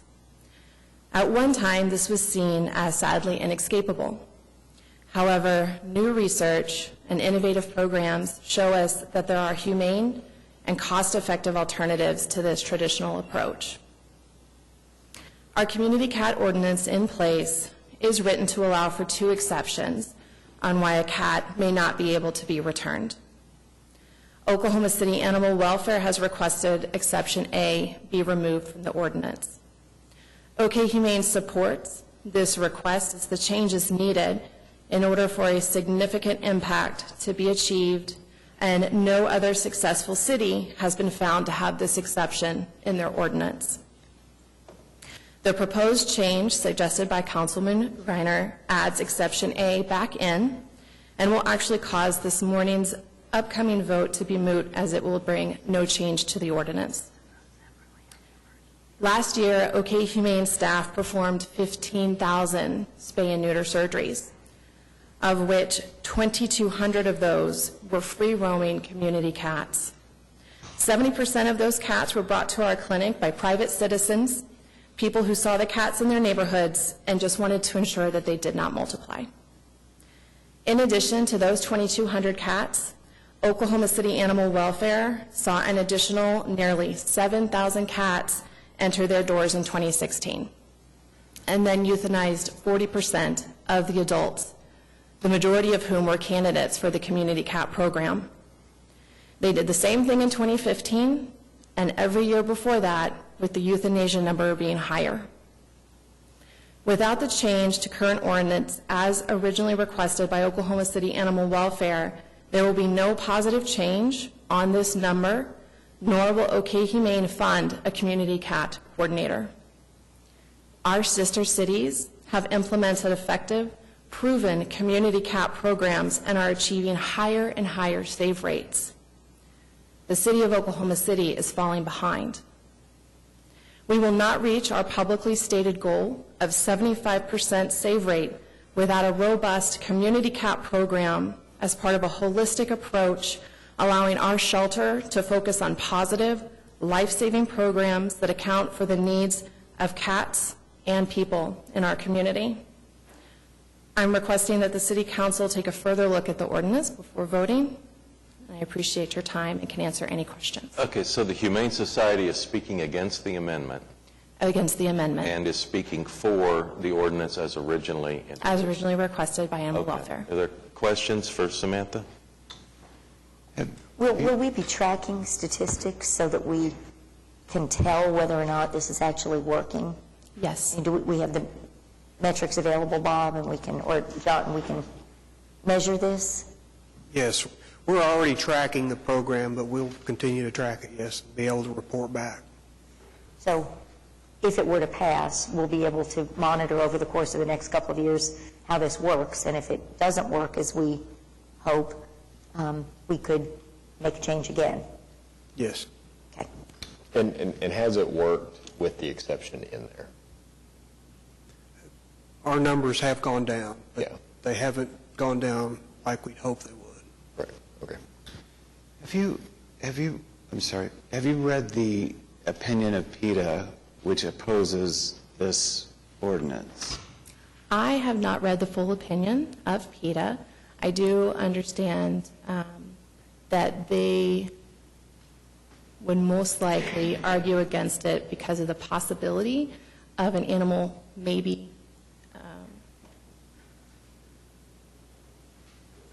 in the future coming to harm, on the possibility of it.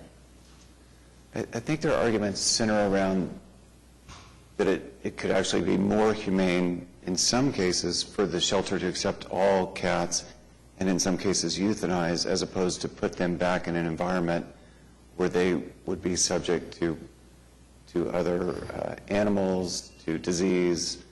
And then they cite data from the CDC talking about the spread of disease, both to humans, exposure of humans to rabies, that this is the primary carrier of rabies to humans, to children, and then among other animals. Cats are not a primary vector for rabies towards humans. These cats that are coming into the city shelter that would be candidates for the program are already doing well where they're at. So there may be someone caring for them. We know that we have returned people's personal pets because cats are a little bit more loosely owned and are kept outside. So I would like to have my cat back if it accidentally ended up at the city shelter. But the cats are doing well, they're healthy, and they wouldn't be returned to an area that we understood to be dangerous. So the concerns, while valid, and there are bad things that happen, we have so many community cats and within Oklahoma City, upwards to probably about 900,000 based on a formula by Dr. Julie Levy, that this program will then drop the number of cats within the community. Any other comments or questions for the Humane Society?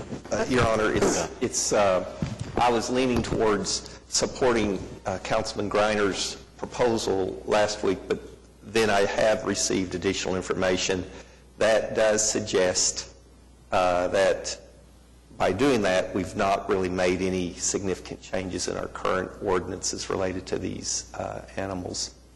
So I'm willing to go forward with the proposal without Councilman Griner's amendment for 1 year, as Councilwoman Salyer has suggested, that a year from now, if we could get statistics to see if this change in the ordinance has resulted in any reduction in the number of cats that are in the neighborhoods. So that's my point, and Bob, I appreciate you letting us know that you could provide that information to us a year from now and see if this proposal does have an impact. And if not, well, then we would go back and adopt Councilman Griner's amendment. Thank you. Yeah, Larry? Just if somebody could speak to this, I'd really appreciate it. I happen to be a property owner. Do I have any say in this whole thing and any rights? I may not want the cat back. And it seems to me everything is being focused on the cat. And is there a balance here that I'm missing? There is a balance, but I saw Mr. Tiener stand up. You want to go first? If you're a property owner and you report to us that you have some sense that the cat is in danger, if we were to return it, we won't return that cat. Well, the danger is I just don't want it. I've had some neighbors who have been very, very emotional in saying that they have stray cats. This was before the community cat nomenclature got to us. They've had stray cats who are impacting negatively their ability to maintain their property, to plant their flowers. They've tried all types of remedies to make their property unattractive to these cats, and the cats seem to come anyway. That's the people that I'm talking to. Well, if we ran into that situation, we would work with those individuals. This return is really in the radius of a mile, so it's not directly back to their property. But our superintendent would be willing to work with people that have an extreme situation, you know, if the cat's damaging property, those types of things. I mean, we need to be flexible. We understand that, and we would do that. It's important to note that there is a documented vacuum effect. So when cats are trapped and removed, they will most likely the spaces will come back in with cats that move into the area, reproduction, or potentially animals that are lost or abandoned. So there is a resource there, most likely, whether or not a human is providing it, and the cats will continue to show up, which approximately 2% of them are only spayed and neutered, whereas people's personal pets, upwards to 80% will be spayed or neutered. So we know where our population crisis is coming from. Okay. Any other questions for Samantha? About 4 years ago, there was a New York Times article that talked about that these cats are actually a major, they kill like 2.3 billion birds and 12 billion mammals. I mean, any thoughts? No, that was a very popular article that came out and was actually disproven. It was not, the information that was used for that study was not properly put forward, and there weren't very many controls. I mean, if that's what cats were doing in our country, we would have no mammals or birds. Okay. So it was disproven by several other studies and individuals that came out afterwards. Okay, thank you. All right, Samantha, thanks. Thank you. Okay, come on up. And Claudia, you can be next. Mr. Mayor, thank you very much for allowing me to speak. Sure. My name is Jack, middle initial E, last name White, and I am a resident of Oklahoma City on 3425 Northwest 51st Street in Ward 2. I am certainly not against cats. 31 years ago, when I married this lovely lady in yellow, she had Morris the cat. And I was a trust banker with the Liberty National Bank at the time, and I would come home in the evenings. Morris the cat would jump on me, and I would have cat hair all over my suit. Did I ever complain? I never complained. If I may read to you from Solano Feral's org, which is an organization in California. Yeah, if you could keep it brief. I'm trying to limit people to 3 minutes. I will certainly try to do that. All right, Feral cats have an average of 1.4 litters per year, with an average of 3.5 live births in each litter. That equals 4.9 kittens per year per female feral cat. Indeed, a pair of breeding cats and their offspring can produce 420,000 kittens over a 7-year period. Now, we have neighbors on different corners of our properties. Both feed stray cats. Now, I'm not going to argue between the difference of a stray cat and a feral cat. There is a difference. But at any rate, they cross our yard. My wife is a master gardener and does a super job of maintaining flowers and beds in the yard. These cats pass through. They produce feces on our yard and our beds. At the very least, I think an owner of a property which has stray or feral cats should be authorized to trap that cat and euthanize the cat. Thank you, Mr. Mayor. Thanks, Jack. All right, Claudia?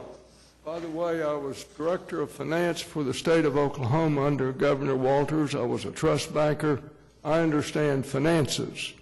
And trapping and euthanizing is a heck of a lot cheaper on society than taking them to some other place. I have a good friend who owns a condominium unit on 41st Street. They had 2 residents that fed stray cats. They fined them $620 per resident if they fed those cats. They stopped feeding them. Thanks, Jack. All right, Claudia? Sir, about 3 years ago, I fell out of a tree and shattered my hip, okay? So I was out of commission for quite a while, which put me out of trapping on the north side of Ovaholzer. The gentleman who said he would trap there did not. An older woman there knew I had broken my hip, left me alone for several months, close to a year. She called me and she said, Claudia, are you doing any better? And I said, yes, I'm back to doing everything. She said, I need your help. And I said, what's wrong, Vonda? And she said, I'm covered with cats. Okay? And so I went over there, started trapping. I've been out of commission for about 9 months to a year. I trapped 53 cats on her property. 30 of them were kittens. Okay? You're saying 1 year? This is what can happen if you give it a 1-year test. It gets out of control that quick. And how did the Oklahoma City Animal Shelter respond to this? Oh, they had ordered from me the name and number of this woman. I gave it to them. She was a right-wing Christian conservative. By the way, dying at that time, I did not know it. Crystal Wise from the Oklahoma City Animal Shelter called her, tried to strong-arm this sweet little old lady into fixing and returning those cats. Vonda, God bless her, all 100 pounds of her, stood her ground and said no. She called me, she was livid with what type of people she dealt with at the shelter. And they're sitting there saying they'll work with property owners. I know different. All right. Thanks. Okay? Thanks. Now, hold on. Tina, Who are these trappers you have out there? Claudia, this is not appropriate. Okay. I know it means a lot to you, but Right, thanks for coming I know. down. All right. Oh, and by the way, for the last 5 years, all new cats at Overholser have been taken to the shelter to not be returned. That's why the cats are down. And guess what? We have rabbits coming back. Okay. James, my problem with your amendment is we've had such a good relationship with Humane Society, and they're asking for additional help, and I'm willing to give it to them. I mean, I just think we've come so far, and Yeah. Well, and I went to a meeting at the animal shelter and John Gary said something at the meeting that has resonated with me this whole time, is that we all want the same thing. Mm-hmm. We all want less cats. We all want less unwanted cats. We all want less dumped cats. We all want less property damage from the cats. I mean, and so there's just a disagreement on how we get there, and I feel like with this whole TNR thing, there still needs to be more education on it, because they've somewhat convinced me, but I still struggle to actually make that argument and actually believe it myself. Yeah. So that's just kind of where I am. So Okay. it could certainly work, though. all right. So you made a motion. Yeah, I'll make a motion to approve the amendment to leave the exception in for people to that bring in the cats, that they can still say to not return them. All right. Is there a second on that motion? I'm not sure I follow that. Are you withdrawing your amendment? No? No, yeah. Yeah, so. Can I just ask, it seems like Bob was saying the same thing that James is saying. I mean, if somebody brings it in and they say they don't want it returned, then you'll work with them? Or? Well, I mean, anytime we have someone in that has serious concerns, like Councilman McAtee talked about, I mean, the superintendent will talk to them and see if we can work out a solution. But that's going to be on a case-by-case basis. It won't be every time. I've looked at I'm not an animal expert by any means, but, I would have proposed this, but I didn't think it was going to help the city. And so we'll just have to work through that. When people come in and they've had a lot of problems with the cat, we'll have to decide how we're going to deal with it. And just to clarify, so this is a one-year experiment that we're going to revisit in a year? Is that what we're... Well, first we have to vote on the amendment, whether that's going to be a part of it. I understand, but I mean... And then if the amendment does not pass, then we'll vote on the ordinance as proposed. I like David's idea to look at that ordinance for a year. Bob's told us we have statistics we can look at after the year, and then we can revisit it. Yeah, so we're asking for a report in a year. I don't know that we need to have an amendment to do that. We just ask for it, and Okay. they'll provide it. And we'll track those incidents where the people don't want the cats back. We can track that as well and report that back. Okay. We want what's best for the citizens, and we think this is it. Is there a second on the amendment? I'll second James' amendment for a vote.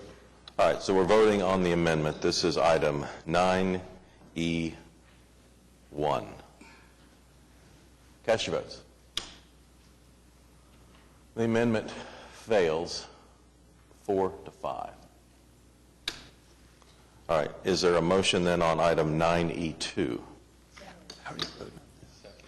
All right, we have a motion and a second. So now we're voting on the ordinance without the amendment. Cast your votes. It passes 8-1.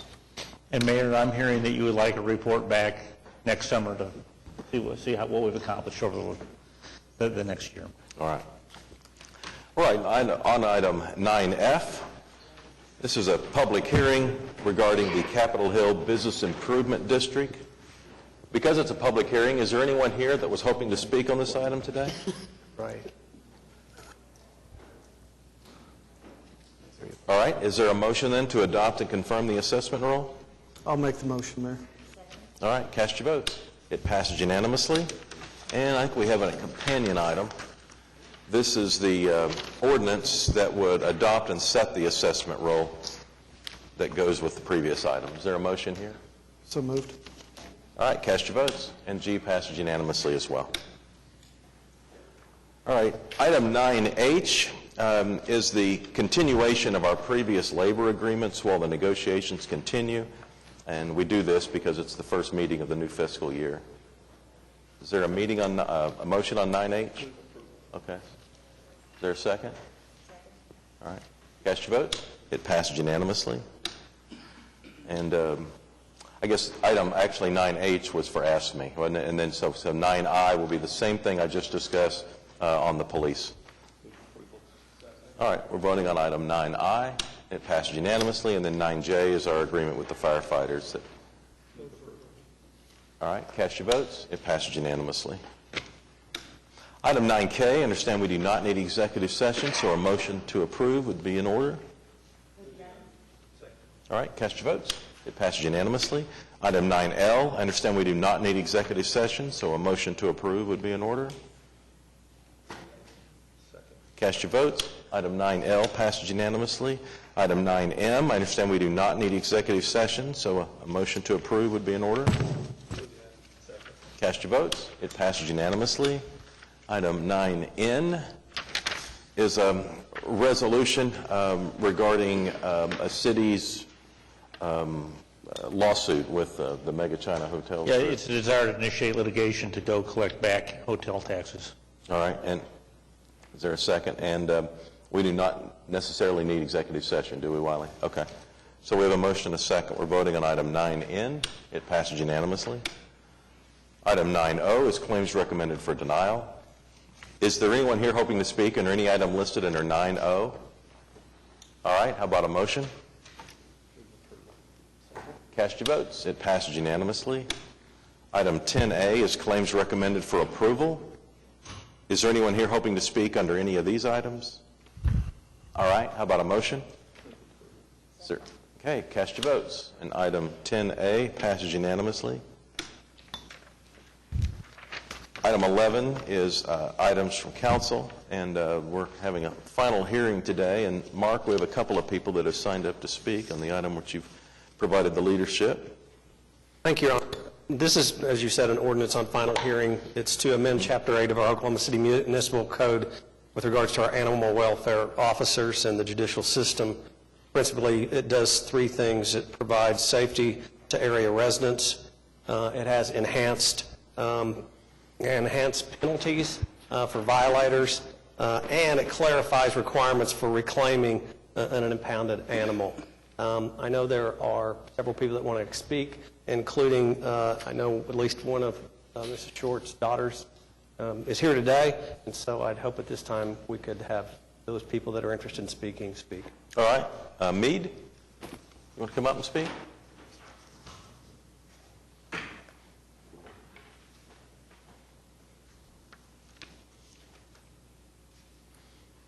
My name is Meade Hedgelon. I live at 5733 Northwest 86th Street in Oklahoma City. This ordinance that is pending here is all you've got right now. It's all you're probably ever going to have in terms of enhancing the public safety, because there is no way that animal control or the police department can respond soon enough once the dog attack has started. That's too late. So the second thing is, the requirement is that the dog be confined, dog generally. I have a neighbor. He's in his late 70s.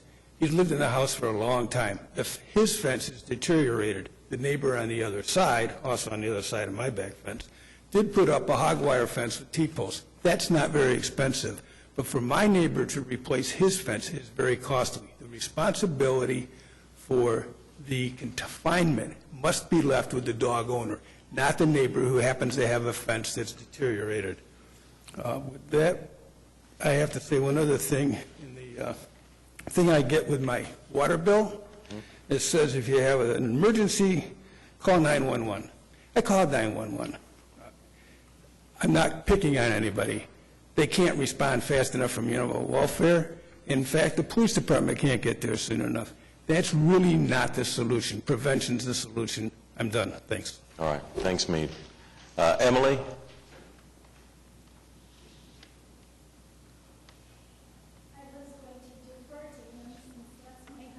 But I do have one thing to say. Okay, you might pull the microphone down. We might be able to hear you a little better. Thank you. I've been watching this man work extremely hard to repair our fence. Our fence has been the only defense against the pit bulls on the other side until they were forced on the west side to put up the enclosure, at which time they were very abusive verbally to my husband, who was trying to repair our fence to contain the other dogs that are on the other side. I can't stress this enough. The man's been working on this like crazy. He's 73 years old, as am I. On Saturday, he went to get supplies, and a pit bull from the east side was in our backyard.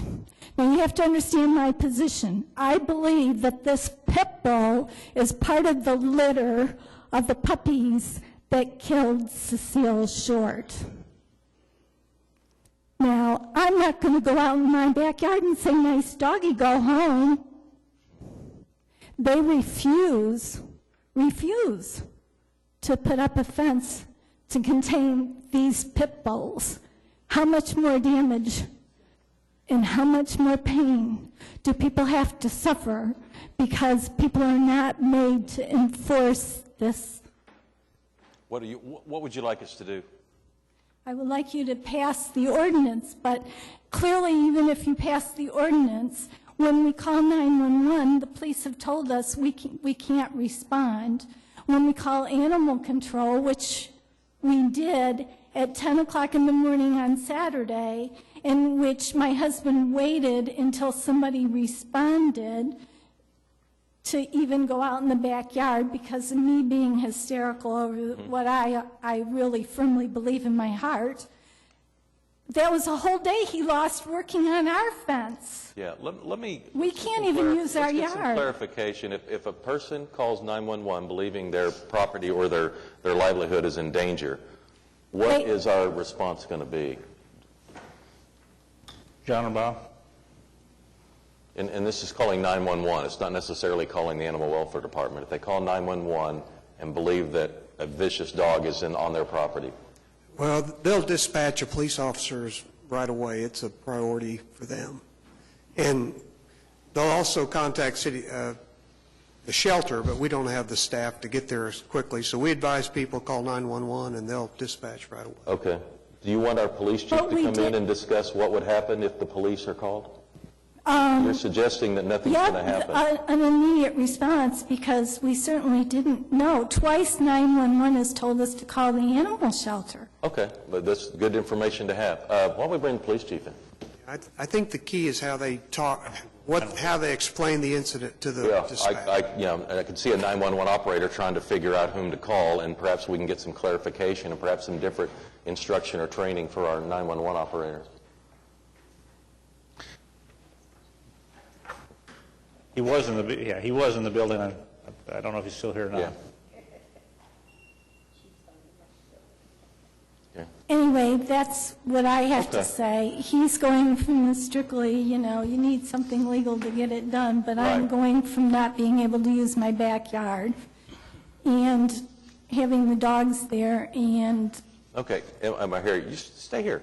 Bill, her question is, when she calls 911 and she thinks there's a vicious dog in the backyard, that she may or may not get an appropriate response that meets her expectation. What would you say? Well, if there's a vicious animal and they call 911, we will send an officer out to evaluate what it is in the situation. I mean, if it's contained in her backyard, then we'll contact animal welfare. I mean, they'll be contacted at the same time to also respond. It sounds like we might need to have our 911 operators maybe asking some additional questions to check on the suspected concern that they have if we're getting animal control involved, if they think the police should be involved. Right. Well, if they say they've got some concerns, they do ask a lot of questions, but we still want an officer to go out and just evaluate what's going on for themselves by being out there. Okay. Do you have any other questions for the police chief? No, I just wanted to point out that it's been really difficult. Yeah. We're still trying to get that fence done, and The Yeah. dogs are still there, Well, and they're not being menacing. And So just listening to your side of the story, and we certainly haven't heard any other sides of the story, if there are any others. But it sounds like they would have potentially some legal opportunities across the street. Wiley, would they not? If you have a neighbor whose dog continually is tearing up your property and your fence. Yeah, so your neighbor, by the way you're describing it, is responsible for the destruction of your property. Isn't always something we can handle, but across the street at the courthouse, you may have a civil opportunity over there. Well, but the ordinance, as I understand it, does make everybody responsible for their dogs to be confined. Is It that does. correct? Oh, no, Okay. we have police Yeah. action we can take. Right, But right. your concerns seem to be just about the continual destruction of the fence. Oh, yeah, well, we haven't had to test that yet because it isn't totally repaired. I hope they don't chew on it and we have to do more work. Yeah, there's less we can do on that aspect of it. I And don't understand take that. any of this as legal advice or a lack of sympathy for your concern, because I can tell how important this is to I'm not you. worried about the legal I advice. think all of us I've sympathize for your position. All right, thanks for coming down. All right. With that, no one else has signed up to speak that I know of. Mark, you want to make a motion on the ordinance? I just wanted to know if you would like to speak on behalf of your mother. You're more than happy to. If you don't, that's fine too.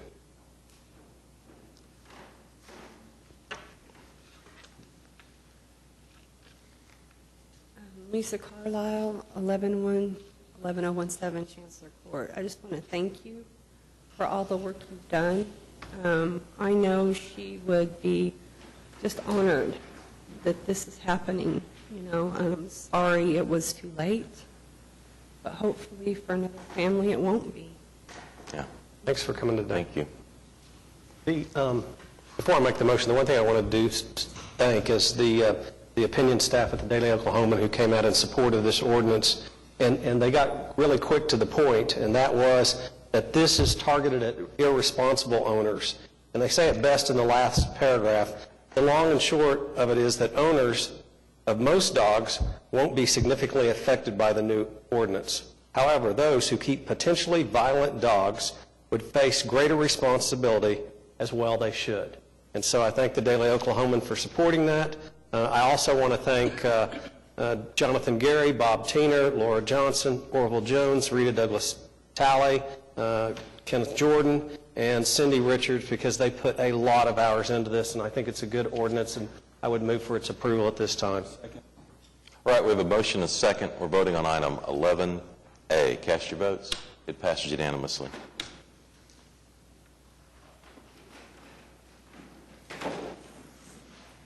All right, item 11B is a resolution that would authorize us to continue to work with the Oklahoma City Public School System. That is correct. It formalizes the process. Brett Logan is here from the Municipal Counselor's Office if you have any questions.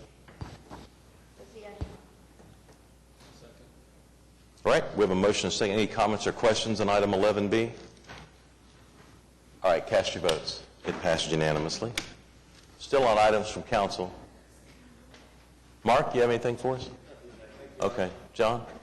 All right, thank you, Mr. Mayor. Last week I had an opportunity to speak at the school board meeting. I know some may question the reason why I spoke at the school board meeting, but I was there speaking on behalf of every black elected official as it relates to the closing of a particular school. Some may question whether or not I should have gotten involved in that process. After the school board member reached out to the black elected officials, we all said, hey, we needed to do something. I know that one of my colleagues will probably show the video of me giving my speech, but I'm no different than any black councilman who has sat in this seat.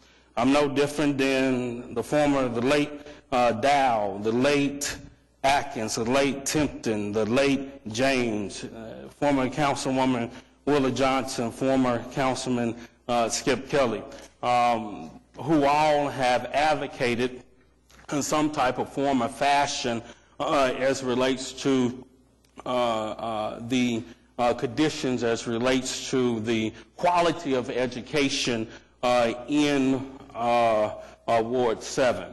I know I did, after talking to one of the school board members, I did get on Facebook and put it out there that, yes, the school district was looking at closing the school. Because she asked me, she said, Councilman Pettis, I need your help. I have tried to advocate to the best of my abilities to represent this area that is African American. But the school district is not hearing me. I need your help. I need the black elected officials' help. And so that's what I did. I know that a video is getting ready to be played soon of me going out, but again, I don't apologize. I did what the people asked me to do. I did what the neighborhood association asked me to do. I did what the pastors asked me to do, and so I have no regrets in that. I hope the school district will work more with the black elected officials. It's sad to say that the relationship is not a good working relationship, but I hope that one day it will be. I hope that we are able to work hand in hand with all the school board members. Like I said, I know some have questioned me getting involved, but again, I was speaking on behalf of every black elected official, and I'm no different than the previous Ward 7 council folks. So thank you, Mr. Mayor.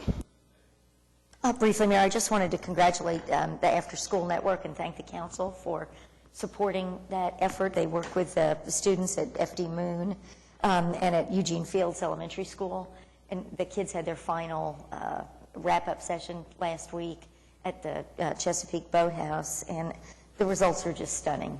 They're doing great things, and I really appreciate everybody's efforts in that regard.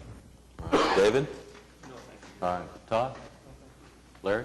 Ed?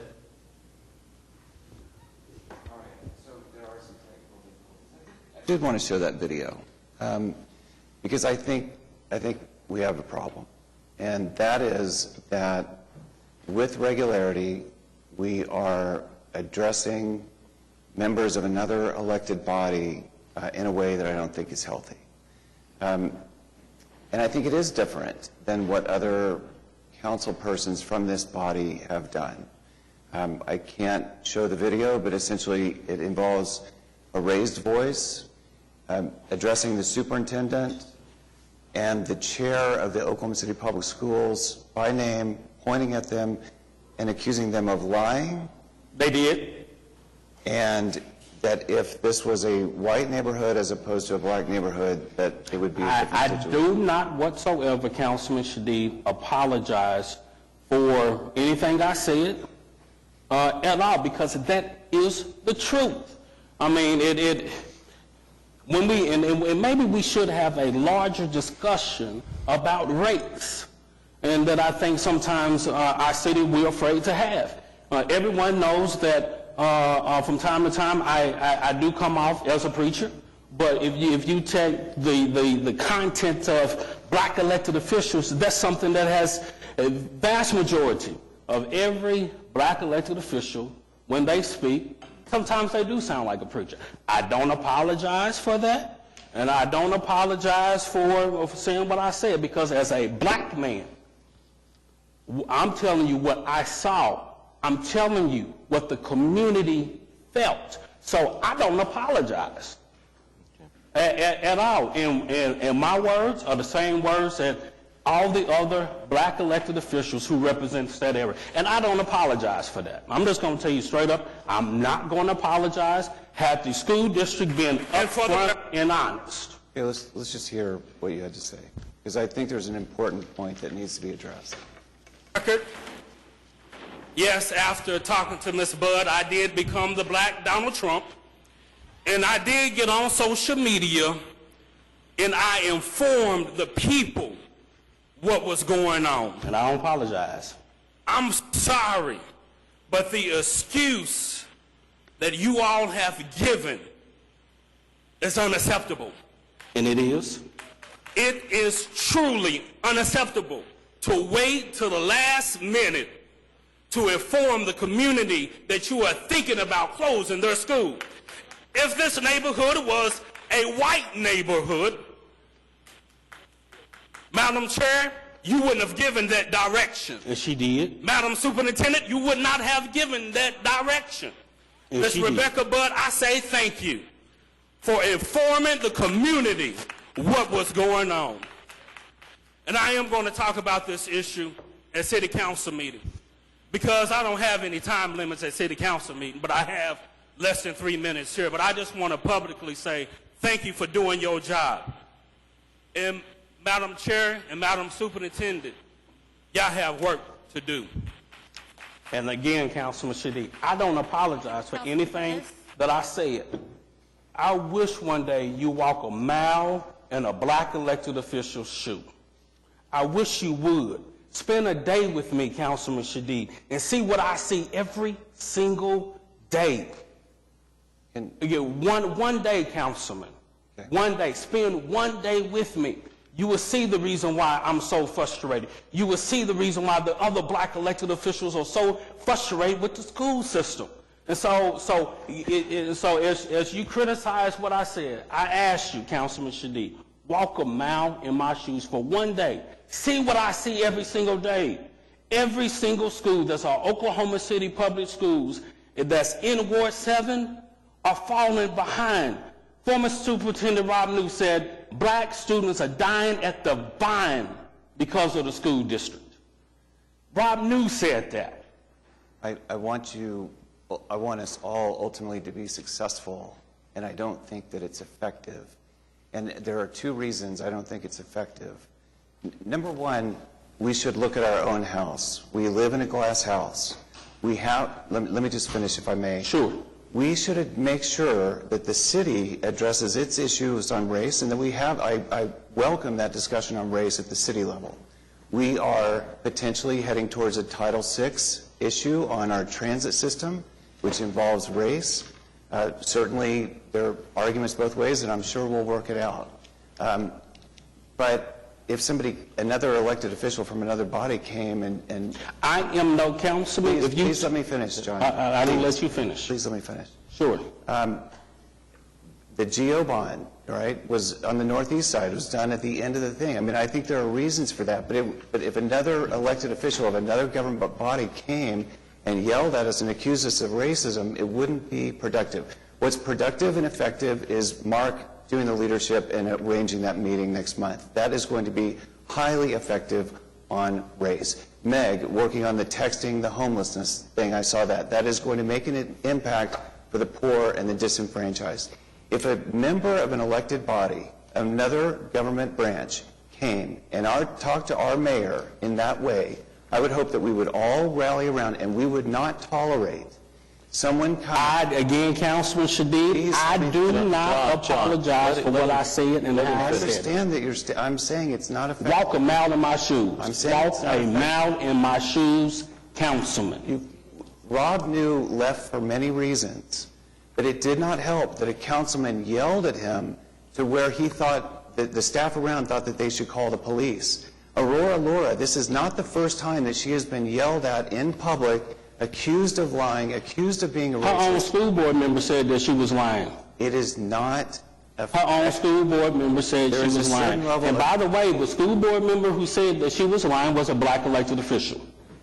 For the record.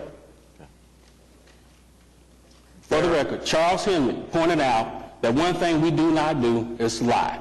He was referring to the superintendent. So that was, again, another black elected official calling the superintendent out. Okay.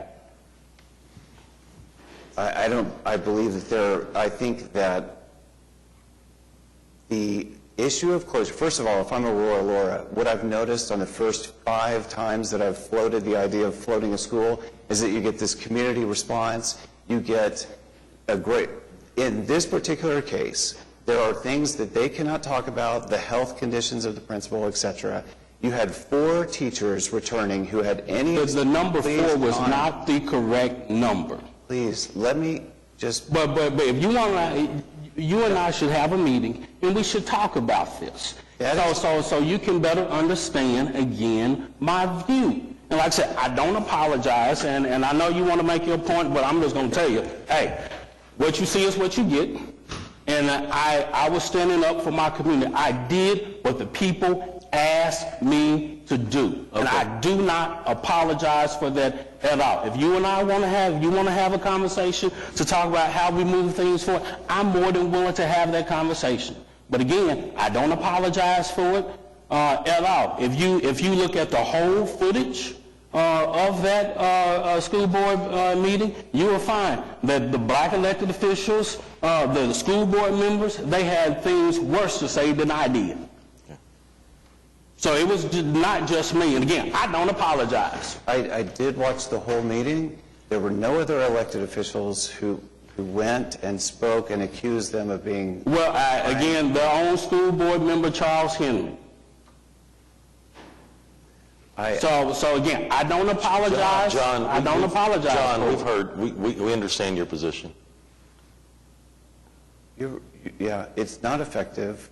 It's not, the legislature is putting us all in a situation where more of this is coming, not just at North Highlands. This had nothing to do with budgets at all. This had to do with broken promises by the school district. The school district put in place a number of years ago an action plan to improve North Highlands, but they never followed the plan. It didn't have anything to do with money at all. It had everything to do, the budget cost. It had nothing, Councilman, it had nothing to do with budget at all. An assistant principal was left because of budget. The union was not willing to give a stipend. After this, the union has now been willing to give a $3,000 stipend for people to come in. Now you have teachers coming into that school that weren't before this process. They would have had a private meeting had you not put it on social media. I don't regret it. And I don't regret it. I don't regret it. It almost certainly would have been deferred, and we could have had... No, I beg to differ. I beg to differ, Councilman. I beg to differ. All right. Yeah. Ed, you had enough?